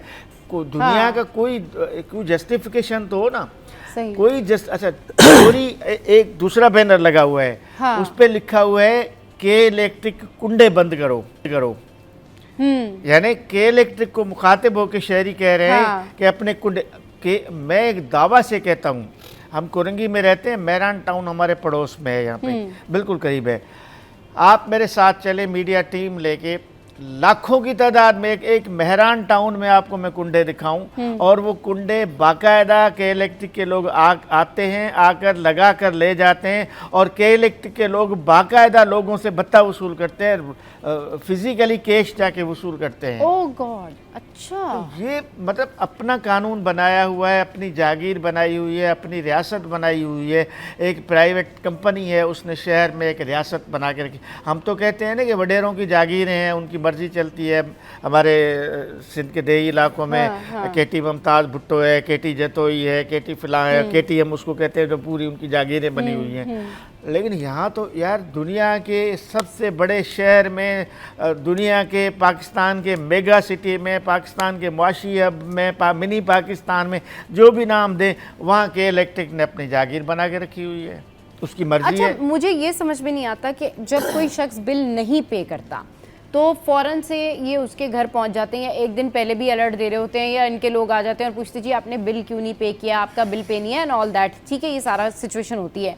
तो फिर वो कौन से लोग रह जाते हैं जब ये सबको चेक एंड बैलेंस करके बिल का पूछ रहे होते, पे करवा रहे होते, फिर वो कौन से लोग रह जाते हैं जो बिल पे नहीं करते, और जब उनकी बिजली कट जाती है तो वो इतने महीने जो लाइन लॉसेस होते हैं, जो कहते हैं ना कि जी लोग बिल पे नहीं कर रहे, तो फिर इतने महीने वो लोग कैसे गुजारा कर रहे होते हैं? जाहिर है कहीं ना कहीं से कुछ ना कुछ कुंडा कर रहे होंगे, कुछ ना कुछ वो कोई ऑल्टरनेट कर रहे होंगे। तो इसके ऊपर चेक एंड बैलेंस नहीं होता इनका? एक कुछ ऐसे इलाके हैं कराची में, कुछ ऐसे अपार्टमेंट्स हैं, एरियाज हैं जहाँ गुज़िश्ता 20 सालों से 15 सालों से 10 सालों से ऑफिशियल बिजली नहीं है। अच्छा। हाँ ऐसे, लेकिन वहाँ बिजली चल रही है। के इलेक्ट्रिक ने वहाँ पीएमटी उठा के रखी है, ट्रांसफार्मर्स जिसको बाहर लगा हुआ होता है। हमारे दफ्तर में एक पीएमटी लगाने के लिए हमें कितना परेशान होना पड़ता है जानते हैं। हाँ, ठीक है। लेकिन पीएमटी उठा के ले गई है के इलेक्ट्रिक, लाइट बंद है गुज़िश्ता 10 साल से, लेकिन वहाँ बिजली चल रही है। तो आखिर मैं और आप तो ये काम नहीं कर सकते ना, ये काम तो उसी डिपार्टमेंट के लोग कर सकते हैं जिनका ये डिपार्टमेंट है। जो मीटर्स चोरी होते हैं, मीटर्स के अंदर जो कनेक्शन होते हैं, मीटर्स जो चोरी होती है वो भी के इलेक्ट्रिक के लोग करके देते हैं। पीएमटीज जाली किस्म के कनेक्शन जो है वो लगा के देते हैं, जाली कुंडे लगा के देते हैं। एक दिन कुंडा हटाते हैं, वहाँ दूसरे दिन कुंडा। भाई सबसे बड़ा माफिया है कराची का के इलेक्ट्रिक। मैं यहाँ एक नेशनल मीडिया पे बैठ के बात कर रहा हूँ। के इलेक्ट्रिक माफिया है। मैंने सिंध असेंबली के इजलासों में के इलेक्ट्रिक के सीईओ को, मोनिस अलवी को देखा है। वो इस तरह बात करता है जैसे वो इस मुल्क का एक बास हो। वो कहते हैं आप मुझे जेल में डाल दें लेकिन लोड शेडिंग तो होगी। ये उसके अल्फाज हैं। मुंतखब नमाज होगी, स्पेशल कमेटी बनाएगी असेंबली की पार्लियामेंट्री कमेटी के सामने वो इस तरह के जमात शामिल, एमक्यूएम थी, जमात इस्लामी भी थी, पीटीआई सब शामिल थे। बस फिर इस मसले का क्या हल है और इस मसले का हल कैसे करें, डेफिनेटली फिर इसके ऊपर हम ज़रूर किसी के इलेक्ट्रिक के तर्जुमान को अपने शो पे बुलाएंगे, उनका पॉइंट ऑफ व्यू भी लेंगे। चलें जी, शो में यहाँ वक्त हुआ है एक ब्रेक का, और ब्रेक के बाद वापस आएंगे तो फिर फ्लड सिचुएशन के ऊपर ज़रूर जिक्र करेंगे। हमारे साथ रहिए। Welcome back. अच्छा जी, जो फ्लड सिचुएशन रही, इस फ्लड सिचुएशन में ओवरऑल ही चाहे सिंध हो या फिर पंजाब हो, सिचुएशन पंजाब में तो बहुत ज़्यादा वर्स रही। लेकिन अब आफ्टर इफ़ेक्ट्स के बारे में बात कर लेते हैं कि जो सैलाब ज़दगान हैं या फ्लड से मुतासर लोग हैं जो कैंप्स में मौजूद हैं, चाहे पंजाब में हो चाहे किसी भी जगह पर मौजूद हो पाकिस्तान में, तो उनके हवाले से एक चीज़ मैं यहाँ पर मेंशन करना चाहूँगी कि आप जब सैलाब ज़दगान की मदद करते हैं तो मेक श्योर आप उनको वो चीज़ें भेजें कम से कम जो इस्तेमाल के काबिल हों। यानी कि अभी रिसेंटली मैं देख रही थी कि जो सिंगर हैं हदीका कयानी, वो इस फ्लड सिचुएशन में बहुत ज़्यादा काम कर रही हैं, सैलाब ज़दगान की बहुत ज़्यादा मदद भी कर रही हैं। लेकिन उन्होंने ख़ुद वीडियो बना के दिखाया कि लोगों ने इस तरह के ड्रेसेस, इस तरह के जूते, इस तरह के कपड़े जो हैं वो सैलाब ज़दगान को भिजवाए हुए थे कि वो पहनने के काबिल नहीं थे। वो कहीं से फटे हुए हैं, कहीं से उधड़े हुए हैं, कि कुछ कपड़ों में बहुत ज़्यादा स्मेल थी। तो ये जो सैलाब ज़दगान के जो कैंप्स लगे हुए हैं, वहाँ पर जो ये मकीन बैठे हुए हैं, इनको आपकी मदद की ज़रूरत है और इनको आपकी बहुत ज़्यादा जो कहना चाहिए कि माली सपोर्ट की ज़रूरत है। लेकिन अगर आप ऐसी मदद करना चाहते हैं कि वो किसी के लिए और प्रॉब्लम का शिकार हो जाए तो प्लीज़ ऐसा मत करें। सैलाब ज़दगान को अगर आप हेल्प करना चाहते हैं तो आप कम से कम वो कपड़े या आपके इस्तेमाल में वो चीज़ें भेजें जो आप भी इस्तेमाल कर सकते हो। वो है ना कि जब आप किसी के लिए तोहफ़ा लें तो आप जब किसी के लिए तोहफ़ा पसंद करने जाएं तो वही तोहफ़ा पसंद करें जो आप अपने लिए पसंद करते हैं। तो जो चीज़ आप खुद इस्तेमाल नहीं कर सकते वो चीज़ प्लीज़ दूसरों को इस्तेमाल करने के लिए ना दें। इसी तरीके से इसी सिचुएशन में सिंध में भी सूरत हाल है। शर्जील नाम मेमन जो है उन्होंने ये कहा है कि जो रिलीफ कैंप्स हैं, अब जो रिलीफ कैंप्स लगाए गए हैं उसमें पूरी तरीके से हर मुमकिन ताउन किया जाएगा, मदद की जाएगी उन तमाम तर सैलाब ज़दगान की। आज़ाद भाई, थोड़ा सा इस हवाले से हमें बताएं कि अभी फ़िलहाल क्या सिचुएशन है, इन कैंप्स में क्या कुछ हो रहा है, लोग किस तरीके से हेल्प आउट कर रहे हैं, सिंध गवर्नमेंट का कितना पार्टिसिपेशन है? जी बिल्कुल, सिंध हुकूमत ने जो बारिशों के बाद में दरे जो सैलाबी सूरत हाल से इससे निपटने के लिए मुख्तलिफ खास तौर पर कच्चे के इलाके जो मुतासर, वहाँ सबसे ज़्यादा मुतासर लोग वहाँ के हुए हैं, जो दरिया के कच्चे के इलाके, उनको रेस्क्यू करने के लिए बाज़ाब्ता तौर पर सूबाई डिज़ास्टर मैनेजमेंट अथॉरिटी और दीगर इदारों ने मिल करके जो है वहाँ पर इमदादी कार्रवाई शुरू की, कैंप्स लगाए गए, हुकूमती सतह पर भी उनको इमदादी सामान फराहम कर दिया गया। लेकिन उसके साथ साथ मुकामी जो लोग हैं, ख़ास तौर पर यहाँ पर हमारा कल्चर रहा है कि मुकामी लोगों ने भी उनकी बड़ी हेल्प की। लेकिन सूरत पंजाब की है, पंजाब से बड़े लोग बेचारे सरापा एहतजाज हैं, कोई पानी के अंदर डूबे हुए हैं, पानी के अंदर फंसे हुए हैं, कोई रेस्क्यू के हवाले से शिकायतें कर रहे हैं, कोई ये मुतालबात कर रहे हैं कि हमें कम से कम रेस्क्यू यहाँ से किया जाए, कोई कर हमें हुकूमती सतह पर यहाँ तक कोई इमदादी सामान पहुँचाया नहीं गया, हुकूमती सतह पर किसी किस्म के कोई इकदाम नहीं किए गए, वो मामला अपनी जगह पर है। लेकिन ये सूरत में तनकीद करने के बजाय हमें तमाम जो सूबाई हुकूमत है या हमारे तमाम सूबों की जो बसने वाले लोग हैं उनको रेस्क्यू करने के लिए या उनको इमदादी सामान फराहम करने के लिए उनकी मदद करें, क्योंकि 2022 का जो सैलाबी सूरत थी उसमें हमने देखा कि न सिर्फ हमारे मुख्तलिफ सूबों से या बाकी ममालिक से जो भी इमदादी सामान मिला, ख़ासतौर पर कपड़े वगैरह, वो कचरे की शक्ल मिला था, वो गोदामों के अंदर जल तो गया, ख़त्म हो गया, लेकिन इसलिए नहीं तकसीम किया गया कि जो PDM के हुकाम थे उनसे जब मेरी बात हुई, उन्होंने कहा कि ये बिल्कुल बैरून ममालिक से जितना भी इमदादी सामान मिला है, ख़ासतौर पर कपड़ा पहनने के लिए, वो तमाम तर नाकारा चीज़ें जो लोगों ने यहाँ पर भेज दी है, वो जहाज़ों में यहाँ पर पहुँच तो गया, किराया भाड़ा खर्च कर दिया, लेकिन किसी के इस्तेमाल के लायक नहीं था, वो गोदाम में जल गया, अभी तक भी वहाँ पर मौजूद है। लेकिन इस तरह नहीं करना चाहिए, जो चीज़ इस्तेमाल के लायक नहीं है वो इमदादी सामान में के तौर पर किसी को फराहम करना, ये किसी की तज़लील करने के बराबर, तज़हीक करने के बराबर है।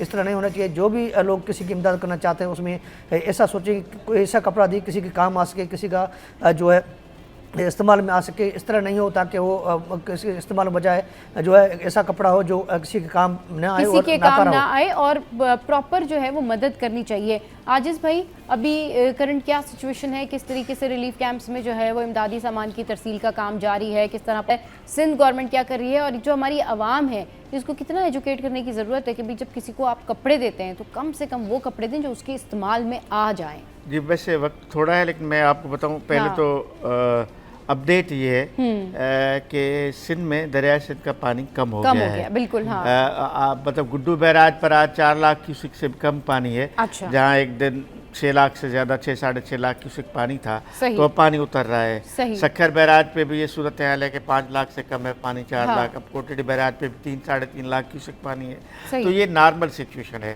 सही। यानी जो दरियाई सैलाब का बहुत बड़ा खतरा था सिंध में, मैं साबिका प्रोग्रामों में भी कहता रहा हूँ, अब वो खतरा टल गया है। सही। मतलब अब इस खौफ में, अलबत्ता जो कच्चा बिल्कुल दरिया के सराउंडिंग का इलाका होता है वो डूबता है हमेशा। थोड़ा भी दरिया में जब पानी आएगा तो कच्चा डूबेगा। तो वहाँ इन्होंने किए हैं, कोई 1.5-2 लाख लोगों को निकाला है, इनखला किया है लोगों का वहाँ से सिंध हुकूमत ने। उनमें थोड़े लोग कैंपों में, बहुत 500-600 लोग कैंपों में हैं, बाकी सारे लोग अपने रिश्तेदारों के यहाँ या कहीं मुतबादिल अल्टरनेट चले गए हैं। तो कैंपों में भी इतनी ज़्यादा तादाद में लोग नहीं हैं, तो इस तरह ख़तरनाक सूरत हाल नहीं है। ज़ाहिर है हुकूमत अपने तौर पे, लेकिन पंजाब की सूरत हाल वर्स्ट है। पंजाब में बहुत बड़ा सैलाब आ चुका है। पंजाब के 3-4 डिवीजन्स में ख़ास तौर पे और ख़तरनाक सूरत हाल है।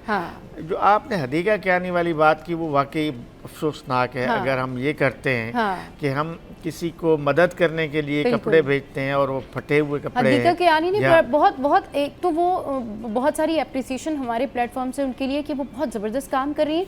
दूसरा ये जिस तरह से उन्होंने वीडियो में मेंशन किया ना कि उन्होंने वीडियो बना के दिखाई, उन्होंने वो एक जैकेट, एक शूज़, एक चीज़ें दिखाई, उन्होंने कहा मैं ये सैलाब ज़दगान को नहीं देने वाली, ये अगर आपने ऐसे मदद करनी है तो प्लीज़ डोंट डू इट। वही ना कि मतलब आप मदद नहीं कर रहे, आप मजाक उड़ा रहे हैं। इसका मतलब है जो चीज़ें आपको घर में फेंकने वाली हैं, जो आप आमतौर पे इस्तेमाल नहीं करते, वो आप उनको भेजते हैं, तो आप मदद नहीं करें। इवन इसमें तो मजहबी नुक्ते नज़र से भी मैं समझता हूँ कि खुदा भी नाराज़ होता है कि अगर मुसीबत में सताए हुए, फंसे हुए इंसानों की आप इस तरह तौहीन करिए, तो मैं तो समझ एक तरह की तौहीन है ना, तजलील है ना। आप ये फटे हुए कपड़े भेजकर तजलील कर रहे होते हैं उन लोगों की होगी, जो हो सकता है कि कभी हमसे आपसे अच्छी ज़िंदगी बसर कर रहे हो, लेकिन आज एक मुसीबत हाँ, में हो सकता है कि मुसीबत में उस फंसे सैलाब हुए में लोगों के उस लिए तो सैलाब आप के जो मकीन वहाँ बैठे हैं वो आपसे बहुत अच्छे कपड़े पहनते हो, ब्रांडेड कपड़े पहनते हो, लेकिन आज उनको आपकी मदद की आज जरूरत वो है। मुसीबत में है ना, हाँ। तो मुसीबत में फंसे हुए लोगों के लिए तो आपको अपने तौर से खरीद कर देने चाहिए। हाँ। होना तो ये चाहिए कि आप जाएं बाजार में नए कपड़े खरीदें और उनको भेजें, कपड़े भेजें या राशन या जो भी चीज़ कोई भेजना चाह रहे, हाँ। इस तरह होना चाहिए। ये सही। तो बड़ा अफसोसनाक है। बिल्कुल, ये बड़ा अफसोसनाक जेस्चर है उन लोगों का कि जिनको लगता है वो चीज़ आपने खुदा ना खास्ता कचरे में फेंकनी थी, वो चीज़ आपने उठा के सैलाब ज़दगान को दे दी है। तो बिल्कुल ऐसा मत करें। सैलाब ज़दगान के लिए जिस तरह से आजिज़ भाई ने कहा कि आप अपनी इस्तिताअत के मुताबिक या तो नई चीज़ें भेजें या वो चीज़ें भेजें जो काबिल इस्तेमाल है, जो आप भी इस्तेमाल करते हैं और कर सकते हैं इन फ्यूचर भी। बहुत शुक्रिया आज़ाद भाई हमारे साथ, और बहुत शुक्रिया आजिज़ भाई हमारे साथ। अच्छा जनाब, शो में यह वक्त तो एक ब्रेक का, हेडलाइंस ब्रेक के बाद वापस आएंगे और करेंगे ढेर सारी बातें, और आज आपको बताएंगे जी कि थाई फूड और मलेशियन फूड में क्या फ़र्क है। Welcome back. तो भाई बात कर लेते हैं आज मोबाइल फ़ोन के हवाले से। इसलिए नहीं करनी मोबाइल फ़ोन की बात कि आपने कौन सा वाला मोबाइल फ़ोन चेंज किया है। मोबाइल फ़ोन की वजह से आपका लाइफ स्टाइल मुश्किल होता जा रहा है, उसको चेंज करने की ज़रूरत है। क्योंकि लोग जब आपको कॉल्स करते हैं ना, तो वो ये एक्सपेक्ट करते हैं कि आप उनको फ़ौरन से रिप्लाई करें। अब फ़ौरन से रिप्लाई आप कैसे कर सकते हैं? जस्ट मैं अगर लाइव शो में हूँ और मुझे इस टाइम पर 2 घंटे कोई भी कॉल कर रहा है, तो जाहिर सी बात है मैं उसको रिप्लाई नहीं करूंगी। लेकिन अगर इस वजह से वो नाराज़ हो जाए या इस वजह से उसको कोई प्रॉब्लम हो जाए, या कोई शख्स बैंक में है, या कोई शख्स टीचर है, कोई डॉक्टर है, तो वो कैसे हर टाइम आपका फ़ोन पिक कर सकता है? हर टाइम कैसे कोई आपके मैसेज का रिप्लाई कर सकता है? मुझे ये बात समझ में नहीं आती कि लोग क्यों इस वजह से इतनी जो है वो लोगों के साथ में क्योस क्रिएट करते हैं, नाराज़ हो जाते हैं, फिर जो है बात लड़ाई झगड़े तक पहुंच जाती है, आपके एटीट्यूड को जज करने लग जाते हैं कि जी आप तो रिप्लाई नहीं करते। मसला सारा ये है कि आप ये भी तो देखें कि पूरा दिन अगर कोई 10 से 15 कॉल्स भी अटेंड कर रहा है, तो उसकी कैपेसिटी, दिस इज़ इनफ कि आप दिन में 5, 6, 7 लोगों से बात कर लें। This is enough. How can it possible कि आप जो है वो 50-60 कॉल्स या 20-25 कॉल्स एक दिन में मैनेज कर सकते हैं? इस पर बात करने के लिए हमारे साथ डॉक्टर आमना ज़हरा अली मौजूद है, जो कि प्रोफेसर हैं साइकोलॉजी डिपार्टमेंट से हैं जामिया कराची से, और हसन औद मौजूद हैं। इन दोनों को वेलकम करते हैं। अस्सलाम वालेकुम, वेलकम टू द शो। कैसे हैं आप? ठीक ठाक हैं? हसन, जिस तरह से आप मुस्कुरा रहे हैं, तो मुझे आइडिया है कि कितनी कॉल्स ऐसी हैं जो आप मिस कर देते हैं और उसके बाद आपको क्या क्या सुनना पड़ता है। ज़रा बताएंगे क्या मसला क्या है ये? बहुत इंटरेस्टिंग टॉपिक है और बहुत मेरा दिल से करीब टॉपिक है। सही। Because being a doctor I receive more than 100 calls daily.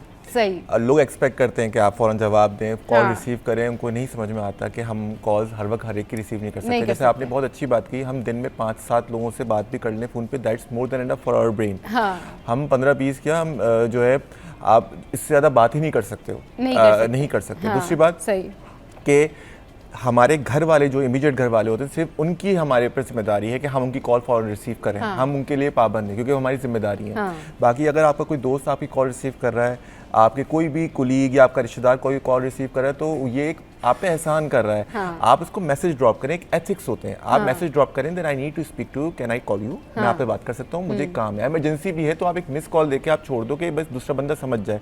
हमारे ये होता है कि एक बंदा कॉल करता है, वो कॉल उठाता नहीं है, दूसरा बंदा उसको बार बार कॉल करता रहता है। वो वॉशरूम में हो सकता है, वो सो रहा हो सकता है, वो खाना खा रहा हो सकता है, वो नमाज पढ़ रहा हो सकता है, वो कोई काम कर रहा हो सकता है ऑफिस में। मैं क्लिनिक कर रहा हूँ तो मुझे कॉल्स आ जाती हैं, और कैसे हैं, ठीक है? हाँ, मैंने कहा मैं क्लिनिक कर रहा हूँ जी, काम बताइए, चेक करें, आप काम बताएं, अगर कोई इमरजेंसी है तो काम बताएं। हाँ, अच्छा ये काम था, अरे वो काम जो बाद में भी हो सकता था, वो आपको पता है कि दूसरा वाला बंदा इस वक्त ड्यूटी पे होगा, कोई टीचर है वो पढ़ा रहा होगा, या कोई बैंक में होगा जॉब कर रहा होगा, कोई ड्राइविंग कर रहा होगा, कोई ड्राइवर है अगर कोई, तो हमें उस सब चीज़ों का ध्यान रखना चाहिए। ये सिविक सेंस, ये कॉमन सेंस और एथिक्स है। और हम लोग मिन हैसुल कौम इससे बिल्कुल बरी जिम्मा है। हम समझते हैं हम फारिग हैं, अभी मैं फारिग हो गया हूँ तो मैं सबको कॉल करूँ। हाँ भाई, तुम तो याद ही नहीं करते, फोन उठाते नहीं। अच्छा, मजे की बात ये कि अपना जो लोगों का स्केड्यूल होता है ना, वो समझते दूसरे भी ऐसी हैं। अगर मुझे कोई कॉल आ जाती है 4 बजे 5 बजे और मैं कहती हूँ मैं सो रही थी, अरे तुम इस टाइम पे सो रही थी? हाँ भाई, मैं सुबह उठी थी, अब मुझे आके घर पे सोना है, थोड़ी देर लाजमी है कि मैं सो जाऊँ। मैं थोड़ा सा चाहती हूँ कि मैं फ्रेश हो जाऊँ ताकि मैं शाम में मजीद जो है वो अपनी चीज़ें या अपनी जो लाइफस्टाइल है उसको मूव ऑन करूं, बट ऐसा हो नहीं पाता। असल इसका क्या हल है? आप यकीन करें कि ये फ़ोन कॉल ना अटेंड करने की वजह से, मैसेजेस का रिप्लाई ना करने की वजह से टाइम नहीं है। मसला सारा ये होता है कि आपके पास टाइम नहीं है और आपकी प्रायोरिटी ये होती है कि अगर कोई बहुत इमरजेंसी वाला मैसेज है तो आप उसका रिप्लाई कर दें। अगर कोई ऐसा मैसेज है जो कि आपके ऑफिस से है या फिर कोई ऐसा मैसेज है जो आपके घर से है, आप 3 चीज़ें प्रायोरिटी पे रखते हैं ना, कि आपका घर, जब आप ऑफिस आते तो आप अपना घर, फिर अगर घर में होते तो आपका ऑफिस जहां आप काम कर रहे होते। इसके अलावा ये 2-3 चीज़ों के अलावा आपकी प्रायोरिटी नहीं होती तो आप नहीं पिक करते लोगों की कॉल। मगर ये भाई दुश्मनी हो जाती है, ये तो ऐसी जानी दुश्मनी बन जाती है कि ये तो एटीट्यूड है इसके अंदर बहुत ना, ये कॉल नहीं पिक करती, ये मैसेज का रिप्लाई नहीं करती। ये क्या सिचुएशन है, इससे कैसे निपटते हैं आप? देखिए सबसे अहम चीज़ ये कि प्रैक्टिकली पॉसिबल नहीं है, हमें उनको ट्रेन करना होता है। फॉर एग्जांपल मैं सब पेशेंट्स को अपना नंबर ज़रूर दे देता हूँ। हाँ। अब मैं उनको साथ साथ नसीहत करता हूँ कि मुझे मैसेज कीजिएगा, कॉल नहीं कीजिएगा, मैं खुद रिप्लाई करूँगा जब मैं फ्री हूँगा। हाँ। अगर वो कॉल करते तो मैं कॉल काट देता हूँ। उनको मैं ट्रेन करता हूँ, ओनली मैसेज का रिप्लाई करता हूँ, क्योंकि भाई उनको ये समझ में आए that I am not available. और दूसरी बात ये कि लोग, अब भाई आप डॉक्टर हैं तो आपकी फील्ड ऐसी है कि इमरजेंसी है, किसी को जरूरत पड़ सकती है, भाई मैं आपकी उधर जान आके कैसे बचा सकता हूँ? आप अस्पताल जाएं, कॉमन सेंस की बात है। आप मुझे मैसेज, डॉक्टर साहब मैं क्या करूं, डॉक्टर साहब कहेंगे आप फौरन हॉस्पिटल जाएं, तो आप उससे पहले चले जाएं। तो ये बहुत ही बेसिक चीजें होती हैं। हाँ, मेरे ऑफिस से जब कॉल आती है, मतलब मेरे जो क्लिनिक एम्बुलेंस ड्राइवर्स हैं या क्लिनिक का स्टाफ मुझे कॉल करता है, तो I am available for them. या मेरा जो है ऐसा कोई जो रजिस्ट्रार है, वाइस चांसलर कॉल करेंगे तो I should be available for them. But apart from them मैं कितने लोगों को कॉल रिसीव कर सकता हूँ? तो ये चीज हमें देखना होगा, हमें अपने ऊपर रख के सोचना होगा। अगर आप फारिग हैं डजंट मीन कि दूसरा भी फारिग है। बिल्कुल। और हर एक की पर्सनैलिटी अलग होती है, कुछ ज्यादा गुफ्तगू करना पसंद नहीं करते फोन पे, कुछ लोग होते हैं कि बस काम की बात करो। यहाँ पर तो हेलो हाय सलाम दुआ, उसके बाद बच्चे कैसे, सबके फिर बताओ नहीं आ रही है, अच्छा अभी क्या कर रही हो, अच्छा फिर अभी क्या होगा, अच्छा अभी कल क्या होगा, मतलब यानी भाई एक मुसीबत। हाँ मतलब क्या पकाया है आपने, अच्छा ये पकाया, अच्छा अच्छा हाँ ये महंगा हो गया, सस्ता। भाई जल्दी जल्दी बात करें, मसला ख़त्म करें, अगले के पास टाइम नहीं है और बस काम की बात करें एंड मूव ऑन करें। मैम हमारे साथ मौजूद है। मैम ये क्या माइंड सेट है लोगों का कि वो एक्सपेक्ट कर कॉल की है तो फुल जो है ना उनको बंदा एंटरटेन करे, पूरे दिन की मसरूफियात बताए।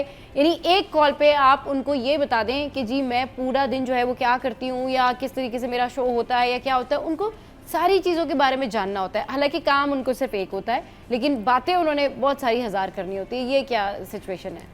असल में जब टेलीफोन के मैं अपने अगर बचपन को रिकॉल करूँ तो एक फ़ोन होता था घर में, अच्छा ठीक है, जो घर में सबके यूज़ में होता था, हाथ में नहीं होता था, घर में एक स्टैंड पर रखा हुआ होता था। जी जी। तो एक माइंड को एक इनडायरेक्टली मैसेज मिलता था ना कि वो वहाँ रखा है, वो जब वहाँ जाएंगे तो कॉल करेंगे। हाँ। बाकी वक्त आप लोगों के साथ इंटरेक्ट करेंगे, बात करेंगे। हाँ। जैसे वो हाथ में आया ना, हाँ। तो हाथ में आने का मतलब है अब ये 24/7 मेरे साथ है। अब 24/7 अगर कोई चीज़ मेरे साथ है तो फिर मुझे उस पर रिस्पॉन्स करना चाहिए। तो लोगों के जहन में जो एक इनडायरेक्ट मैसेज आता है ना आपको माइंड में कि ये तो हाथ में था, तब क्यों नहीं रिस्पॉन्स किया? हाँ। ये तो आपके हाथ में ही था, आप तभी तो रिप्लाई कर सकते थे। सही। मैं अक्सर अपने साथ क्लास में मोबाइल फ़ोन रखती हूँ, लेकिन साइलेंट होता है। हाँ। और एक नज़र में होता है, जैसे कहा कि घर से अगर कॉल आ रही है, हाँ। या मुझे लग रहा है कि कोई चीज़ इंपॉर्टेंट है तो मैं क्लास को एक्सक्यूज कर लूँ। ये ना एक्चुअल में स्ट्रेस बनता जा रहा है, हम सबका ये स्ट्रेस बनता जा रहा है। समहाउ हम कितना भी बात कर लें, कितना भी इस हवाले से ये कह लेना कि भाई नहीं, लोगों को ये सोचना चाहिए, लेकिन क्या होता है कि जो कॉलर है, यानी जो शख्स आपसे रब्ता करना चाहता है या चाहती है, जो कॉलर है जिसने आपको कॉल की है, आपकी दोस्त है, आपका भाई है या कोई भी है, अगर आप उसकी कॉल मिस कर देते हैं, यकीन करें उसको इतनी स्ट्रेस नहीं होती, आपको स्ट्रेस हो रही थी। ओहो कॉल मिस हो गई, अब वो क्या सोच रही होगी, अब वो क्या सोच रहा होगा, मैं तो इतना स्टक सिचुएशन में थी, अभी मैं कैसे बताऊं कि मेरी गाड़ी जो है वो बारिश के पानी में स्टक हुई हुई थी, अब मैं यहाँ सिग्नल नहीं आ रहे, मैसेज उसका आ गया है, जा नहीं रहा मैसेज, मेरे सिग्नल्स नहीं आ रहे, मैसेज नहीं जा रहा। तो क्या होता है कि जिसको मैसेज आ रहा है, जिसको कॉल आ रही है ना, उसके लिए ज़्यादा स्ट्रेस हो जाता है, उसके लिए डबल स्ट्रेस हो जाता है। वो ये भी सोच रहा होता है भाई फलाना क्या सोच रहा होगा। अब मेरी टीम जब मुझसे रब्ता कर रही होती है या हम कांटेक्ट कर रहे होते हैं आपस में, तो समटाइम्स क्या होता है मेरे सिग्नल्स चले जाते हैं। अब मैं सोचती हूँ ये बड़ा रूड लग रहा होगा कि मैंने रिप्लाई नहीं किया, अब जब मेरे सिग्नल्स आएंगे तो मैं रिप्लाई, एक तरह का ना ये स्ट्रेस भी बन गया है। इसको हैंडल करते हैं हमारे स्टूडेंट्स, ये करते हैं जो अब मैं बात कर रही होती हूँ, इन्होंने अपना व्हाट्सएप पे सीन ऑफ कर दिया होता है, ठीक है ना, दूसरे को ये पता चले कि मैंने मैसेज देखा है, तो मैं अगर 4 दिन बाद भी रिप्लाई करूंगी तो ये होगा मैंने तो देखा ही नहीं था। हाँ। और जबकि ऐसा बिल्कुल नहीं होता कि कोई अपने सेलफोन के या व्हाट्सएप के मैसेजेस नहीं देखे। हाँ, अगर उसके पास टाइम नहीं है तो ठीक है, फिर आप हो सकता है कि आप नहीं देख रहे होंगे, लेकिन स्क्रीन पे पॉपअप होते हैं। मैसेजेस जो होते हैं वो स्क्रीन पे पॉपअप होते हैं, और वो जब पॉपअप हो रहे होते हैं तो वो आपको नज़र आ रहे होते हैं, आपको कॉन्टेक्स्ट समझ आ जाती है कि बात क्या हो रही है। अब आप उसको इनबॉक्स में जाके खोल के उसको देखें या नहीं देखें, लेकिन समहाउ पता सबको होता है। हाँ, लेकिन अब वजह यही है ना कि अगर कोई वाकई इतना बिजी है कि वो वाकई अपना मतलब फ़ोन कॉल, मैं अपनी अगर आपको मिसाल दूं तो कभी कभी तो ये होता है कि बहुत फुर्सत होती है तो आप पुराने मैसेजेस भी देख के आपको अपने दोस्त याद आ जाते हैं, आप उनको कांटेक्ट करते हैं, अच्छा तुम कैसे हो, मैंने बस इसलिए कॉल की थी कि फला टाइम में ये मैसेज आया था, मैं रिप्लाई। और समटाइम्स ऐसा होता है कि आप कोई फ्रेश मैसेजेस भी जो होते हैं ना वो नहीं देख पाते क्योंकि आपके पास टाइम नहीं होता। तो ये कैसे स्ट्रेस से कैसे दूर रहा जाए इस स्ट्रेस से? मैं यही अक्सर कह रही थी कि मेरी सराउंडिंग के लोग मुझे जानते हैं, ठीक है। हाँ। उनको ये पता है कि अगर मैंने अभी कॉल को रिस्पॉन्ड नहीं किया है, जैसे डॉक्टर साहब ने कहा कि ट्रेनिंग है ना, उनको पता है कि जब मेरे पास टाइम होगा मेरा पहला काम होना है कि मैंने आपको रिस्पॉन्स करना है, चाहे इतना ही रिस्पॉन्स क्यों ना हो कि I am busy, I will talk to you later. लेकिन जब मेरे पास टाइम नहीं होगा उस दौरान मैं कॉल नहीं करूंगी। और मैं अक्सर ये कहती हूँ कि यही तो मेरा दोस्त है जो ये बात समझे। हाँ। जो ये समझा ही नहीं तो आई एम सॉरी, फिर मैं उसको अपने दोस्तों की लिस्ट में रखूँ ही क्यों? सही बात है, बिल्कुल। हाँ भाई, ऐसे दोस्त वैसे हमने बनाए हुए कि मैं जो बात नहीं समझते हैं। हसन, ये जरा बताएं। मुझे लगता है हसन के और मेरे सारे दोस्त एक जैसे ही हैं जो हमारी बात ही नहीं समझते हैं। बिल्कुल। और मैं इस पे एक और भी, हमने बहुत अच्छी बात की। दूसरी बात ये कि ना हम लोग जब हम लोग एक्सपेक्ट कर रहे होते हैं कि आप जो दोस्त है हमारा ये हर वक्त उसी मूड में रहेगा। हाँ। अच्छा, मुझे एक मौजू पे गुफ्तगू नहीं करनी, कोई लड़ाई हो रही है मुझे उसमें नहीं कूदना, या कोई मसला है, कोई सियासी माशी कोई भी दुनिया में मसला चल रहा है, आपको उसमें कोई कमेंट नहीं देना। And they want your opinion, you don't want to comment. आपका मूड नहीं है, आप किसी और फ्रेम ऑफ माइंड में, आप डिप्रेशन का शिकार हो, आप किसी परेशानी में हो, किसी की तीमारदारी कर रहे हो, किसी के साथ किसी टेंशन में हो, आप उस वक्त उस फेज में नहीं हो कि आप बात करो। तो हम क्यों एक्सपेक्ट करते हैं सामने वाले से कि वो भी वही सोच रहा होगा या उसी स्टेट ऑफ माइंड में होगा जो सामने, जैसे मैं हूँ। अगर मैं खुश हूँ तो जरूरी थोड़ी आप भी खुश हो, तो मैं आपसे अच्छी हंस के बात करूँ, आपका दिल नहीं चाह रहा बात करने का मुझसे, और क्यों मैं एक्सपेक्ट करूँ कि आप मुझसे बात करेंगे? It doesn't mean that you are rude, it means कि आपकी मेंटल हेल्थ आपके लिए ज्यादा इंपॉर्टेंट है, आप उसको बचा रही हैं, अपनी एनर्जीज को बचा रही हैं। एनर्जीज को बचा सकते हैं। और मैं बताऊं कि हम सब ऐसे ही है, अगर हमारा भी कोई कॉल पिक नहीं करता ना तो हम भी कहीं ना कहीं इमेजिन करना शुरू कर देते हैं उसके साथ ये प्रॉब्लम हुई है। भी कल मेरी मेरीन से बात हो रही थी 3 साढ़े 3 बजे के करीब, तो मैंने कहा मेरीन तुम क्यों मुझे इतना लेट रिप्लाई कर रही हो? अच्छा, मैं इसलिए चाह रही थी कि जल्दी से बात करके खत्म करे तो फिर जो है वो मैं जल्दी से सो जाऊँ, मेरा टाइम हो रहा है भाई। अब मैं मेरीन को कह रही हूँ क्यों, तो उससे मुझे कहा मैं बुलेटिन कर रही हूँ, बुलेटिन करके फ्री होके मैं बात करूंगी। तो मैंने उसको कहा ब्रेक आती है ना, ब्रेक के बीच में जल्दी जल्दी मैसेज करो बात करो और खत्म करो। तो मेरीन वाज लाइक मैं 4 बजे कॉल करूंगी तुम्हें। तो हम सबकी जो माइंड सेट है ना वो ऐसी बन गई है कि अगर हम एक दूसरे के बहुत अच्छे दोस्त हैं तो एक दूसरे की रूटीन भी जानते हैं कि इसकी ब्रेक इतने बजे होगी, ये इतने बजे खाना खा रही होगी, या ये सारा कुछ हो रहा होगा। तो उस वजह से भी हम एक दूसरे का जीना हराम कर देते कि अच्छा इधर तो इतनी ब्रेक मिली तो थी तुमको। अब मुझे जैसे कह देते लोग अच्छा शो के बाद तो फिर तुम्हें इतनी तो ब्रेक मिलती है या फिर तुम फ्री तो हो जाती हो। तो वो ये होता है कि जो आपको जानते हैं ना उनको पता होता है कि आपकी रूटीन क्या है, वो ज्यादा जीना आराम करते हैं आपका। अपार्ट फ्रॉम दैट कि वो जो आपको नहीं जानते हैं, जिनको नहीं पता कि भी आप लंच किधर कर रहे होंगे या कहाँ पर हैं आप अभी किस तरफ हैं। तो ये हसन आपके साथ होता है, आपके दोस्त आपको इस तरह से कहते हैं कि पेशेंट उठ के गया, बीच में ब्रेक आई थी, मैसेज क्यों नहीं किया? यही तो मेरे साथ इतना होता है कि मैसेजेस नीचे चले जाते हैं, वो 100 मैसेजेस ऊपर आ चुके होते हैं नए लोगों के, तो वो नीचे चले जाते हैं। और शुक्र है कि मैंने अपने सब लोगों को स्ट्रिक्टली ये बोला हुआ होता है कि देखिए डोंट एक्सपेक्ट दैट कि I will be replying instantly. मैं रात में 11-12 बजे जब मैं रिलैक्स होता हूँ मैं उसको सबको रिप्लाई करने की कोशिश करता हूँ, सबकी रिपोर्ट्स चेक करके रिप्लाई करता हूँ। अब आप मुझसे एक्सपेक्ट करें कि अभी फौरन बताओ, ये मुझसे नहीं होगा, क्योंकि मैं एंगेज्ड हूँ, कोशिश करता हूँ मैक्सिमम। देखिए अगर मैं 2-2 मिनट की बात करूंगा तो मैं 15 लोगों से बात कर लूंगा, लेकिन अगर मैं 10-10 मिनट की बात करूंगा तो 1-2 लोगों से मैं ड्रेन आउट हो जाऊंगा। तो I try to save my energy for the maximum benefit. Even when we were coming to the studio, और रास्ते में भी एक फोन पे बात हो रही थी, मैडम सुन रही थी उस वक्त कि वो लाइक अननेसेसरीली डिस्ट्रप्शन हो रही थी कि भाई जो मैसेज कन्वे कर दिया वो कर दिया, बस अननेसेसरी डिटेल में बात करना लोगों को समझ में नहीं आता ये बात कि भाई हम इतनी डिटेल में बात नहीं कर सकते, कम से कम लफ्जों में ज़्यादा से ज़्यादा बात करनी है, ज़्यादा से ज़्यादा लोगों को मैक्सिमम बेनिफिट देना है, ज़्यादा से ज़्यादा लोगों को जो है वो मैक्सिमम आपने बेनिफिट देना होता है। और भाई एक दूसरे को अंडरस्टैंड करें, हम सब एक दूसरे को जो है ना वो अंडरस्टैंड नहीं करते, और चाहे कोई भी हो, लेकिन अगर उसकी कॉल पिक नहीं हो या उसकी कॉल को जवाब ना दिया जाए तो फिर लोग बुरा मानते ही हैं। चलिए जी, इस हवाले से करेंगे बात एक ब्रेक के बाद।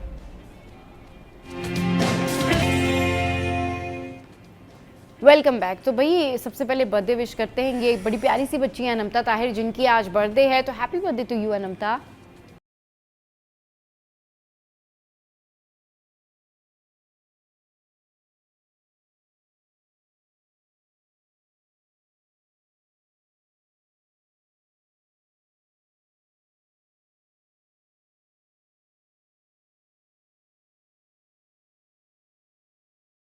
अनमता की आज बर्थडे है and I wish her all the best. अच्छा, बर्थडे से मुझे याद आया कि ऐसा भी होता है कि आपकी बर्थडे हो या किसी और की बर्थडे हो, तो अगर आप विश करना भूल जाएं और मैसेज का रिप्लाई ना करें तो ये भी एक बहुत बड़ा जो है ना मसला बन जाता है कि आपने बर्थडे विश नहीं की, आपने जो है वो रिप्लाई नहीं किया, या आपको याद नहीं रहा, या आप सोशल मीडिया पर तो देख ही रहे होंगे ना, सबने उसको विश किया, आपने विश नहीं किया।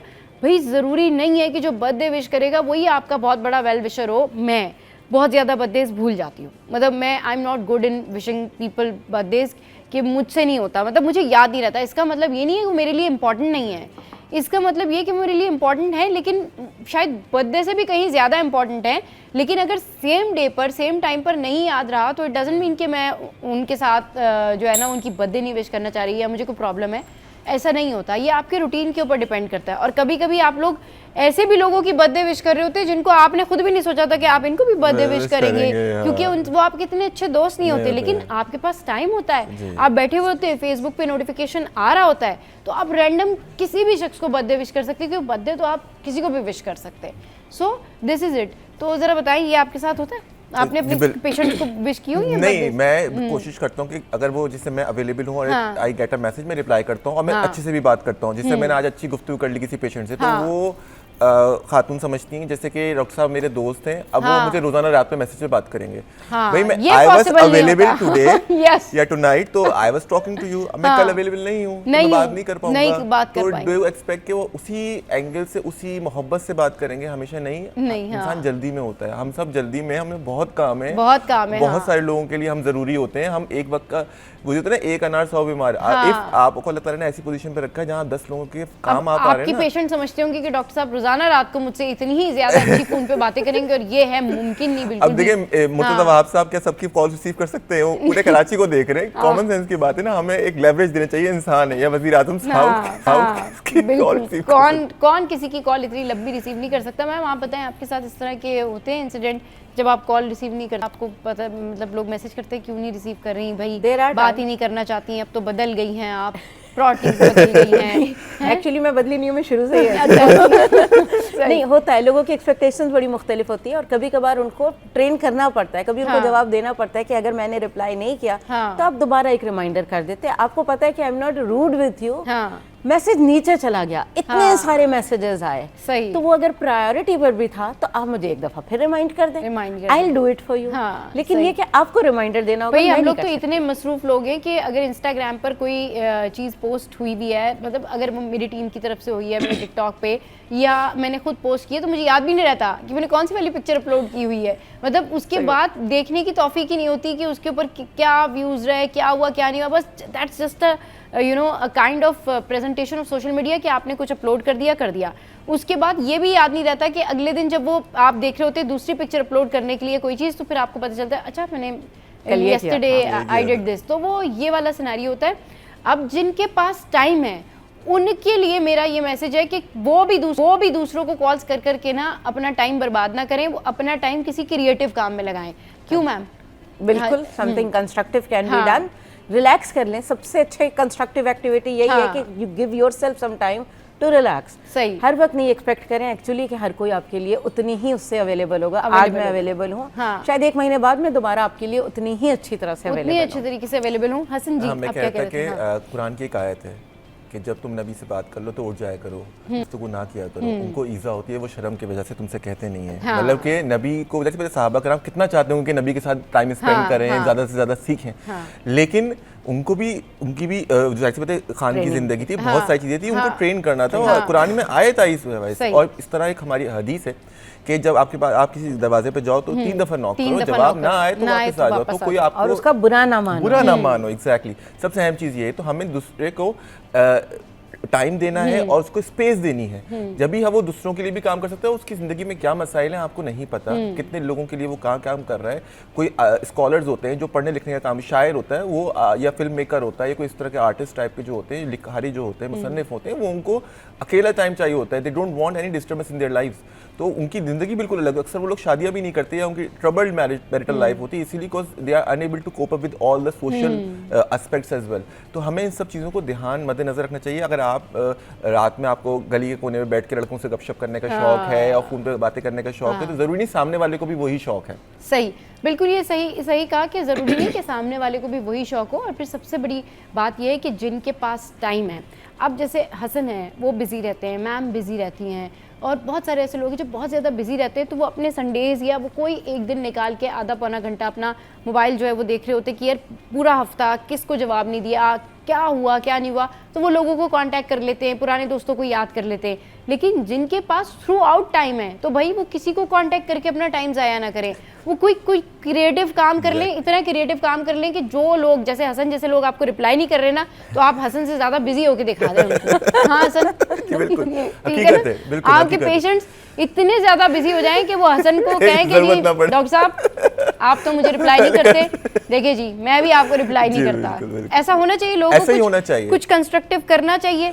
अब अगर डायबिटीज का पेशेंट है तो उसकी जिंदगी में बस 24 घंटे सवाल तो नहीं होना चाहिए मेरी शुगर कब बढ़ेगी, मेरी शुगर कब कम होगी। भाई आपने अपना डाइट प्लान ले लिया, अब कुछ कंस्ट्रक्टिव कर लें। देखिए YouTube सबके पास अवेलेबल है आजकल। आप लोग इतनी सारी डॉक्यूमेंट्रीज हैं, इतने सारे वाज हैं, इतने सारे लेक्चर्स हैं, उलमाए कराम के, स्कॉलर्स के, साइंटिस्ट के, डॉक्टर्स के, आप वो सुने, किताबें पढ़ें, इतने सारे काम है, गार्डनिंग करें, घर वालों की खिदमत करें, ये काम आप कर सकते हैं, बहुत अच्छे कर सकते हैं। Such a great activity, I love it. कि मुझे दिल करता है कि मैं घर पे हूँ तो मैं सिर्फ काम ही यही करूँ कि बस पौधों के साथ, पत्तों के साथ कोई ना कोई गार्डनिंग या किसी ना किसी जो है ना वो पॉट को लेके उसके अंदर कोई ना कोई चीज़ एडजस्ट करने की कोशिश करते रहो। This is such a great activity. जो आपका फैमिली टाइम है ना, उससे बेहतर टाइम आपकी लाइफ का कोई टाइम नहीं है। अगर आप बाहर भी जा रहे हैं तो आप अपनी फैमिली के साथ जाएं, और जो आपके दोस्त हैं ना उनके साथ आप वो टाइम रखें जो आपका वो टाइम हो कि जिसमें आप ये देख रहे हो कि आपकी फैमिली जो है ना वो इग्नोर नहीं हो रही हो, मुतासिर ना हो रही हो, फैमिली मुतासिर ना हो। फैमिली आप उसके लिए जवाबदेह हैं, आपके वाइफ, आपके बच्चे, आपके माँ बाप, आपके बहन भाई, इनके लिए आप जवाबदेह हैं, इनकी आपको कॉज रिसीव करनी है, इनकी हर बात पे लब्बैक कहना है। बाकी सब लोग जितने भी हैं वो सेकेंडरी हैं। बिल्कुल सही कह रहे हैं, बिल्कुल सही बात है।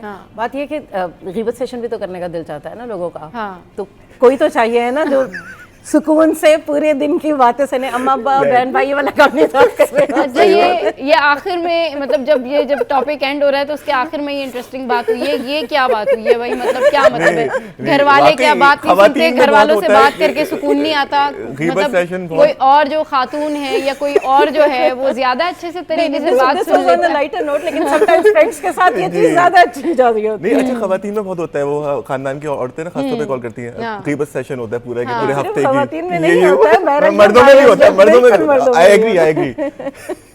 लेकिन हाँ ये होता है ना, ये जो बात हो रही है ना गॉसिप की, ये आजकल लड़कियों से ज्यादा गॉसिप ना लड़के करते हैं। आप इसके ऊपर ना एक बिल्कुल फाद इसके ऊपर आपने एक टॉपिक रखना है, उसमें हसन को ही बुलाना है आपने और कि ये सारी गॉसिप लड़के ज्यादा गॉसिप करते हैं। अभी लड़कियां तो एस्थेटिक्स के बारे में बात करती हैं कि मैंने अपने स्किन का क्या करना है।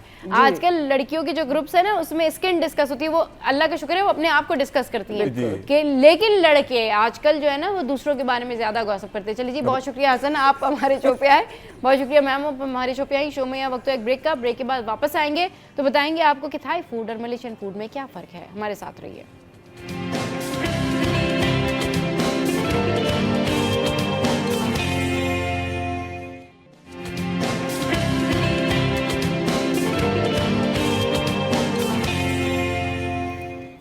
Welcome back. बात कर लेते जी Thai food versus Malaysian food, फ़र्क क्या है। वैसे फ़र्क मुझे भी आज तक समझ में नहीं आता, क्योंकि जो लोग बहुत ज़्यादा थाई फूड खाते हैं या मलेशियन फूड प्रेफर करते हैं उनको ही ये पता होगा। इस पर बात करने के लिए हमारे शेफ्स हमारे साथ मौजूद है, अब्दुल्ला हमारे साथ हैं और शेफ साइमा हमारे साथ हैं। अस्सलाम वालेकुम, वेलकम टू द शो। कैसे आप लोग? ठीक ठाक हैं? साइमा बड़ी प्यारी लग रही है, आप ये जो लुक चेंज किया है ना सादिया ने, हमारी मेकअप आर्टिस्ट ने आपका, that's really great. Sadia you are doing great work. और हाँ बिल्कुल, सादिया जो है वो बहुत अच्छा हेयर डू और सारी चीज़ें कर रही होती हैं, तो बड़ा डिफरेंट लग रहा है। तो क्या आप खुद कैसा लग रहा है, ये चेंज अच्छा लग रहा है? ये तो आप लोगों ने बताया है, मुझे थोड़े से बहुत अच्छे तरीके से आपका जो है ना हेयर डू किया है। अच्छा ये बताएं कि आज आप क्या बना के लेके आएंगे? अच्छा सबा, आज मैं जो हूँ नासी गोरेंग, हाँ। मलेशियन स्टाइल स्ट्रीट फूड है। सही। और वैसे अगर देखा जाए इसको तो आप जो हमारा फ्राइड राइस होता है, एग हाँ। फ्राइड राइस, हाँ। तो ये उनका यानी ये उनका चिकन फ्राइड राइस है मलेशियन स्टाइल का। अच्छा। और ये उनका जो है स्ट्रीट फूड भी है, और इसका नाम जो है मलेशिया में इसको कहते हैं नासी गोरेंग।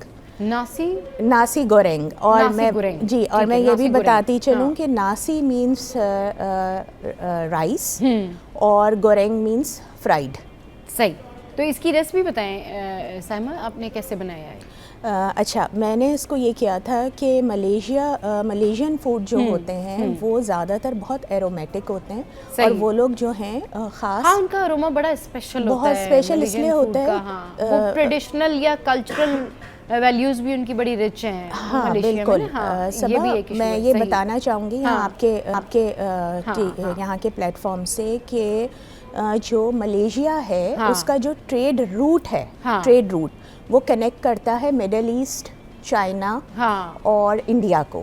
तो सही। हुआ ये कि जब वहाँ से लोग माइग्रेट कर आए सदर्न चाइना से या सदर्न इंडिया से, सही। तो वो अपने स्पाइसेस लेके मलेशिया में आए। सही। तो मलेशियन फूड जो है ना, हाँ। वो इन्फ्लुएंस है इंडियन फूड से, हाँ। यानी मिक्स है चाइनीज़, इंडियन और मले फूड। सही। तीनों टेक्निक्स मिला के ये लोग एक अपने फ्यूजन बन जाता है। एक फ्यूजन हाँ, बन सही, जाता है। सही। तो ये लोग जो हैं करीज अपनी, जैसे हम करी बनाते हैं, हाँ। कोरमा वगैरह बनाते हैं, तो हाँ। इनकी जो करीज होती हैं वो टूवर्ड्स स्पाइसीनेस होती हैं। सही। ठीक है। तो इसकी ये जो आपने नासी गोरेंग बनाया, इसकी रेसिपी जरा बताएं। हाँ, मैं इसकी रेसिपी बता देती हूँ। मैंने इसके लिए एक पेस्ट खास तैयार किया था, वो जो पीसने वाला हमाम दस्ता होता है, मोटर कहते हैं उसको। हाँ। उसमें मैंने थोड़े से ना लहसुन के जवे ले लिए थे, ठीक। और ड्राइड रेड चिली इनके खानों में बहुत यूज़ होता है। अच्छा, ठीक है, ये इनकी मेन वो है, हाँ। यानी स्पाइस है। सही। ड्राइड रेड चिली, लहसुन, और थोड़ा सा मैंने शैलेट्स क्या होते हैं, छोटे अनियंस, छोटे प्याज बिल्कुल। हाँ, सही। उसको बारीक काट के मैंने उस मोटर में डाल दिया था। सही। थोड़ा सा मैंने पिंच ऑफ सॉल्ट डाला, हाँ। और डालकर उसको कूट लिया, अच्छा सा पेस्ट बना लिया। सही। और पेस्ट आपने इसको हाथ से ही बनाना है, हाँ। यानी आपने इसको मोटर में नहीं चलाना है। सही। ठीक है। उसके बाद ये पेस्ट रेडी करके मैंने साइड पे रख दिया। फिर जो मलेशियन फूड का मेन इंग्रेडिएंट है, जो वो लोग बहुत ज़्यादा यूज़ करते हैं, उसको कहते हैं सांबल। अच्छा, सांबल। सांबल। सही। अच्छा, अब सांबल क्या है वो भी मैं बता देती हूँ। सांबल जो है वो ड्राइड रेड चिली का पेस्ट होता है। स्वीट एंड सावरनेस उसकी तासीर होती है। हाँ। ठीक है। मैंने सांबल भी इसमें डाला है। हाँ। फिर मैंने एक वॉक में थोड़ा सा हाँ। ऑयल फ्राई रखा गरम करने के लिए। सही।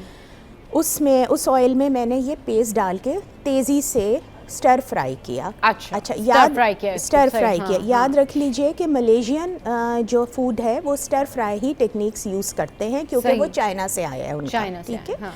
अच्छा, उसके बाद जैसे ही इसने एरोमा छोड़ा अपना इस पेस्ट ने, तो मैंने थोड़ा सा इसमें सांबल 1 टीस्पून ऐड कर दिया। सांबल पेस्ट सही। स्टोर बॉट आपको मिल जाएगा, कोई घर में बनाना चाहे तो हम घर में भी बना सही, सकते हैं। ठीक, ठीक है। हाँ। उसके बाद मैंने चिकन ली हुई थी 250 ग्राम। उसके अंदर उस चिकन बोनलेस को मैंने मैरिनेट किया था एक बहुत ख़ास इंग्रेडिएंट से, जिसका नाम है केचप मेनेस। ठीक। अब केचप मेनेस क्या है? स्वीट सोया सॉस है। राइट। स्वीट सोया सॉस है, और ये यहाँ पे बहुत मुश्किल से अवेलेबल है पाकिस्तान में। मैंने हाँ। तो ख़रीद के डाली थी, लेकिन अगर जिनके पास स्वीट सोया सॉस ना हो, वो रेगुलर सोया सॉस में थोड़ा सा ब्राउन शुगर मिक्स करके यूज़ कर सकते हैं। टेस्ट में फ़र्क आएगा, बिकॉज जो केचप मेनेस है वो हनी की तरह होता है। राइट। ठीक है। हाँ। उसकी जो तासीर है वो सॉल्टीनेस नहीं होती, वो मिठास की तरफ होगा। सही। ठीक है। तो मैंने ये किया कि अपनी चिकन को मैरिनेट किया थोड़ा सा केचप मेनेस से, और मैंने एक अलग बोल में थोड़ा ketchup menace along with regular soya sauce and 2 tablespoon of ketchup. सही। ठीक है। क्योंकि उसको एक किक देनी थी मुझे टेंगीनेस की। सही। तो उसको मैंने मिक्स करके इस सॉस को अलग बना लिया। हाँ। पेस्ट मेरा उधर फ्राई हो रहा था। सही। चिकन मैंने मैरिनेट की भी थी। सही। उसको मैंने डायरेक्ट वॉक में डाला, हाई हीट पे टॉस किया चिकन हाँ, को। जैसे सही। ही चिकन टॉस हुई तो मैंने उसमें कैरेट एक छोटा कट, एक कैप्सिकम, जो भी आपको पसंद हो वेजिटेबल्स वो आप छोटी छोटी कट करके रख लें। सही। और वो भी मैंने ऐड कर दी और सब तेज़ आंच पे ये सब हो रहा है। और मैंने इसमें 2 कप्स बॉइल्ड राइस पहले से किए हुए थे, अच्छा, वो भी ऐड कर दिए। और ये सब चीज़ें स्टर फ्राई में ही चल रहा है। इसके बाद आखिर में मैंने ये किया कि जो मैंने ketchup, mayonnaise and soya sauce एक अलग रेडी किया था वो भी ऊपर से पोर कर दिया। और उसको भी मैंने तेज़ हिलाया। जैसे सब जानते हैं चाइनीज़ जो होता है वो खाना स्टर फ्राई बनता है तेज़ी से। ये सब चीज़ें जैसे ही मिक्स हुई मैंने ऊपर से डाला इसमें ग्रीन अनियन, इसको डिश आउट किया। और डिश आउट करने के बाद ये सर्व किया जाता है फ्राइड एग के साथ। आप देख सकती हैं मैंने ऊपर फ्राइड एग रखा है।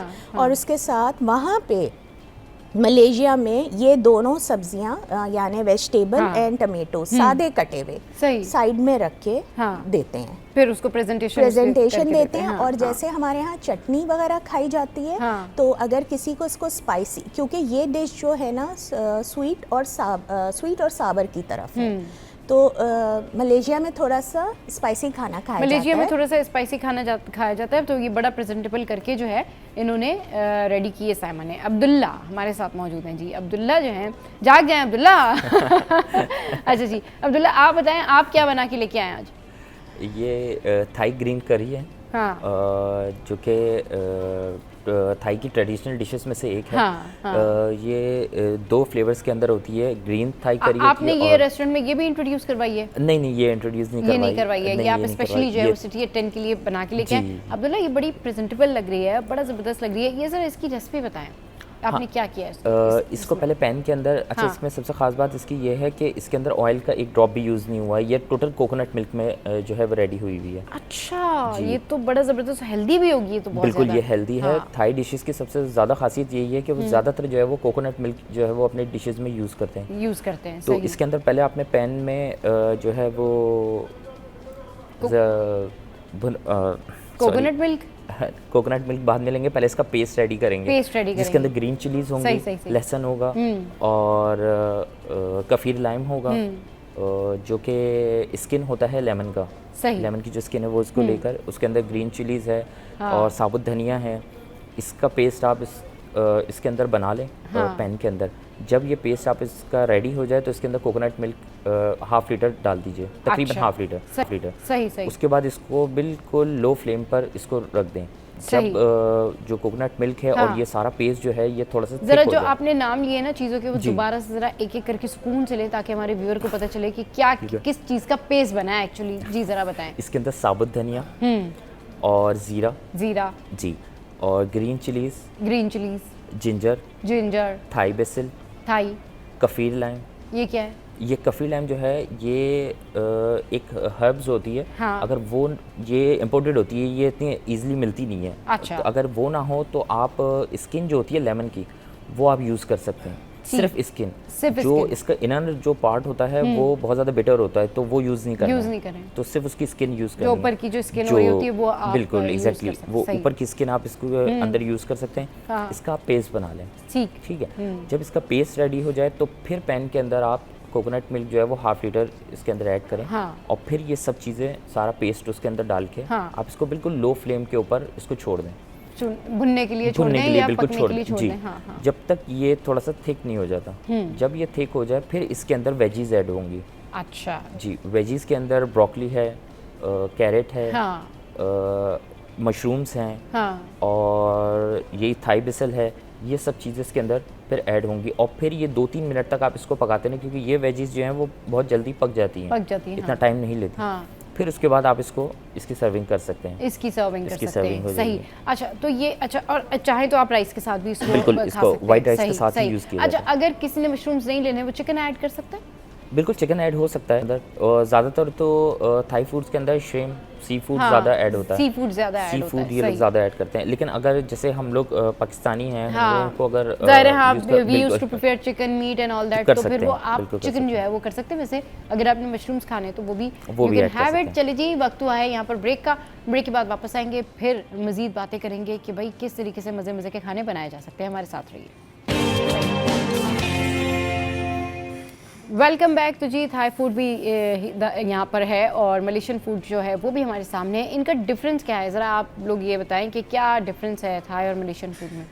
अच्छा सबा, मैंने जो है ऑब्ज़र्व किया है और जो हिस्ट्री पढ़ी है तो बहुत ज़्यादा फ़र्क नहीं है। अच्छा। लेकिन जो मेजर फ़र्क आता है वो स्पाइस लेवल का ही है। अच्छा। ठीक है, अगर देखा जाए तो थाई फूड जो है वो बहुत ही बोल्ड, ब्राइट और उनकी एक डिश में आपको स्वीटनेस भी मिलेगी, सॉल्टीनेस भी मिलेगी, सावरनेस भी होगा और स्पाइस का लेवल भी होगा। हर चीज़ का एक ना बैलेंस फ्लेवर आता है उनकी एक सिंगल डिश में। थाई फूड की बात हो रही है। अच्छा, अगर हम मलेशियन फूड की बात करें तो ये लोग बहुत ना रिच करीज की तरफ हैं और इनमें मसाले यूज़ किए जाते हैं, जैसे कि हम कोरमा मसाला यूज़ करते हैं। हाँ। ठीक है, तो ये लोग स्पाइस का बहुत ज़्यादा इस्तेमाल करते हैं, गरम मसालों का बहुत ज़्यादा इस्तेमाल करते हैं। हाँ। टर्मरिक यानी हल्दी। हाँ। हल्दी इनके खाने का मेन इंग्रेडिएंट है, यानी ये भर के डाल देते हैं हल्दी। सही। ठीक है, क्योंकि उसका एक बड़ा अच्छा सा फ्लेवर आता है। सही। दूसरा जो फ़र्क है वो ये फ़र्क है कि मलेशियन फूड जो है वो ज़्यादातर स्टर फ्राई टेक्निक्स यूज़ करते हुए होता है, क्विक जैसे हम चाइनीज़ फूड में स्टर फ्राई करते हैं। बिल्कुल इंस्टेंट फूड रेडी होता है, इंस्टेंट फूड रेडी हो गया। अच्छा, दूसरी चीज़ जो सिमिलैरिटी है वो मैं आपको बता देती हूँ कि दोनों क्यूजीन में राइस का बहुत इस्तेमाल है। यानी ये सुबह भी उठ के नाश्ते में भी राइस और नूडल्स खाना चाहते हैं। अच्छा। थाईलैंड और मलेशिया में आप सुबह इनके ब्रेकफास्ट पे जाएंगे, ये लोग अपना, हम तो यहाँ अंडा ब्रेड लेते हैं ना, या बटर जैम, तो इनको नूडल्स चाहिए। अच्छा। ये इनका स्टेपल है, सही क्यूजीन का पार्ट है कि नाश्ते में ये नूडल्स और राइस खाएंगे। और राइस भी कोकोनट राइस। सही। तो ये दोनों की सिमिलैरिटी बहुत ज़्यादा मिलती जुलती है, लेकिन सिर्फ स्पाइस लेवल का फ़र्क आप कह लें। थोड़ा सा कल्चर का फ़र्क हो गया है, कल्चर का फ़र्क हो गया। गरम मसाले ये लोग यूज़ कर रहे हैं, वो ज़रा ब्राइट फ्लेवर्स। अच्छा हाँ, थाई फूड जो है ना वो हर्ब्स की तरफ बहुत है। हर्ब्स की तरफ, जी, इन्होंने बताया कि कैफर लाइम लीव्स जो हैं वो यूज़ करते हैं ये लोग, और ये लोग लेमन ग्रास यूज़ करते हैं फ्रेश। अच्छा, ये लोग क्या करते हैं कि ये लोग पेस्ट बनाते हैं हर चीज़ का। पेस्ट बनाते हैं, सही। ठीक है, पेस्ट मसालों का पेस्ट यूज़ करते हैं, जैसे हम लोग घरों में यूज़ करते हैं। कोरमा मसाला डाल दिया। तो इनकी बहुत सारी डिशेस जो मैंने मलेशिया में जाके ट्राई की थी रेगुलर स्टर फ्राई टेक्निक से हटके, वो सब मुझे लगता था हम पाकिस्तानी ही खा रहे हैं। थोड़ा सा टर्मरिक का फ्लेवर उसमें बहुत ज़्यादा ओवर पावर होता था, वो मुझे बहुत नहीं पसंद, मगर अच्छा मज़ा आता था खा के। ऐसा नहीं लगता था कि आपने कुछ नई डिफरेंट चीज़ ट्राई। सही। चलें जी, अब्दुल्ला से पूछते जी क्या डिफरेंस है दोनों में। अब्दुल्ला, इन दोनों चीज़ों में डिफरेंस ज़्यादा नहीं है, जैसे शेफ़ ने बताया। बिल्कुल सही कह रही हैं कि इसमें ज़्यादा डिफरेंस नहीं है।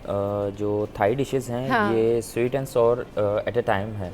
सही। और इसके अंदर स्पाइस लेवल कम होता है और ये वेजीज ज़्यादा यूज़ करते हैं। और अगर मीट के अंदर देखा जाए तो ये सी फूड्स को ज़्यादा जो है वो प्रेफर करते हैं। सही। और मलेशियन जो फूड्स हैं वो जैसे इन्होंने स्टार्ट में बताया कि ये इंडियन और पाकिस्तानी डिशेस का जो कल्चर है, स्पाइसेस वगैरह वो ज़्यादा जो है वो यूज़ करते हैं। सही। तो ये है कि मेरा मैं जो रिकमेंड करता हूँ वो थाई डिशेस ज़्यादा जो है वो प्रेफर करता हूँ कि ये हेल्दी भी होती हैं। और जैसे अब मैंने आपको इस डिश का बताया कि इसके अंदर जो है वो ऑयल यूज़ नहीं हुआ, कोकोनट मिल्क यूज़ हुआ है। ये हमारे इम्यून सिस्टम को स्ट्रॉन्ग करता है। हमारे जो विटामिन सी है उसको प्रोवाइड करता है, मेटाबॉलिज्म हमारा बहुत अच्छा रखता है। सही। तो ये है कि थाई फूड जो है वो हमारे लिए ज़्यादा बेनिफिशियल है। अच्छा, तो ये इनकी जितनी भी डिशेस होती हैं थाई, ये इसी तरह होती हैं कि ये कोकोनट मिल्क जो आपने बताया ज़्यादातर इनका जो है वो कोकोनट मिल्क ही यूज़ होता है। ये ऑयल इतना यूज़ नहीं करते। ये ऑयल यूज़ नहीं करते, लेकिन जो आपने पेस्ट बनाया उसको तो आपने नहीं, उसमें भी ऑयल यूज़ नहीं किया। उसमें भी कोकोनट ऑयल ही यूज़ किया, उसको भी आपने कोकोनट ऑयल में ही किया है। सही। तो ये तो बड़े अच्छा हो गया, ये तो हेल्थ के लिए बड़ा बेनिफिशियल रहता है थाई फूड्स में। इनकी और क्या क्या स्पेशलिटी होती है इसके अलावा? इसके अलावा यही है कि ये वेजीज़ जो है वो ग्रीन वेजीज़ ज़्यादा यूज़ करते हैं। सही। और मीट के अंदर जो है वो यही सी फूड्स जो है वो ज़्यादा प्रेफर करते हैं। जी बिल्कुल। चलिए जी, अच्छा ये बताएं आपके रेस्टोरेंट में आपने क्या क्या चीज़ें अभी इंट्रोड्यूस की हुई हैं, ज़रा ये बता दें। रेस्टोरेंट के बारे में ज़रा पूछे ना। रेस्टोरेंट का मेन्यू तो अभी फ़िलहाल जो है वो वैसे ये फुटेज भी आपके रेस्टोरेंट की ही चल रही है जो हम दिखा रहे हैं, तो ये ज़रा बताएं कि अभी क्या क्या है वहाँ पे। यहाँ पर ये बर्गर्स के तमाम आइटम्स हैं। हाँ। और इसके अंदर हम लोगों ने चाइनीज़ की भी काफ़ी डिशेस जो है वो लॉन्च की है।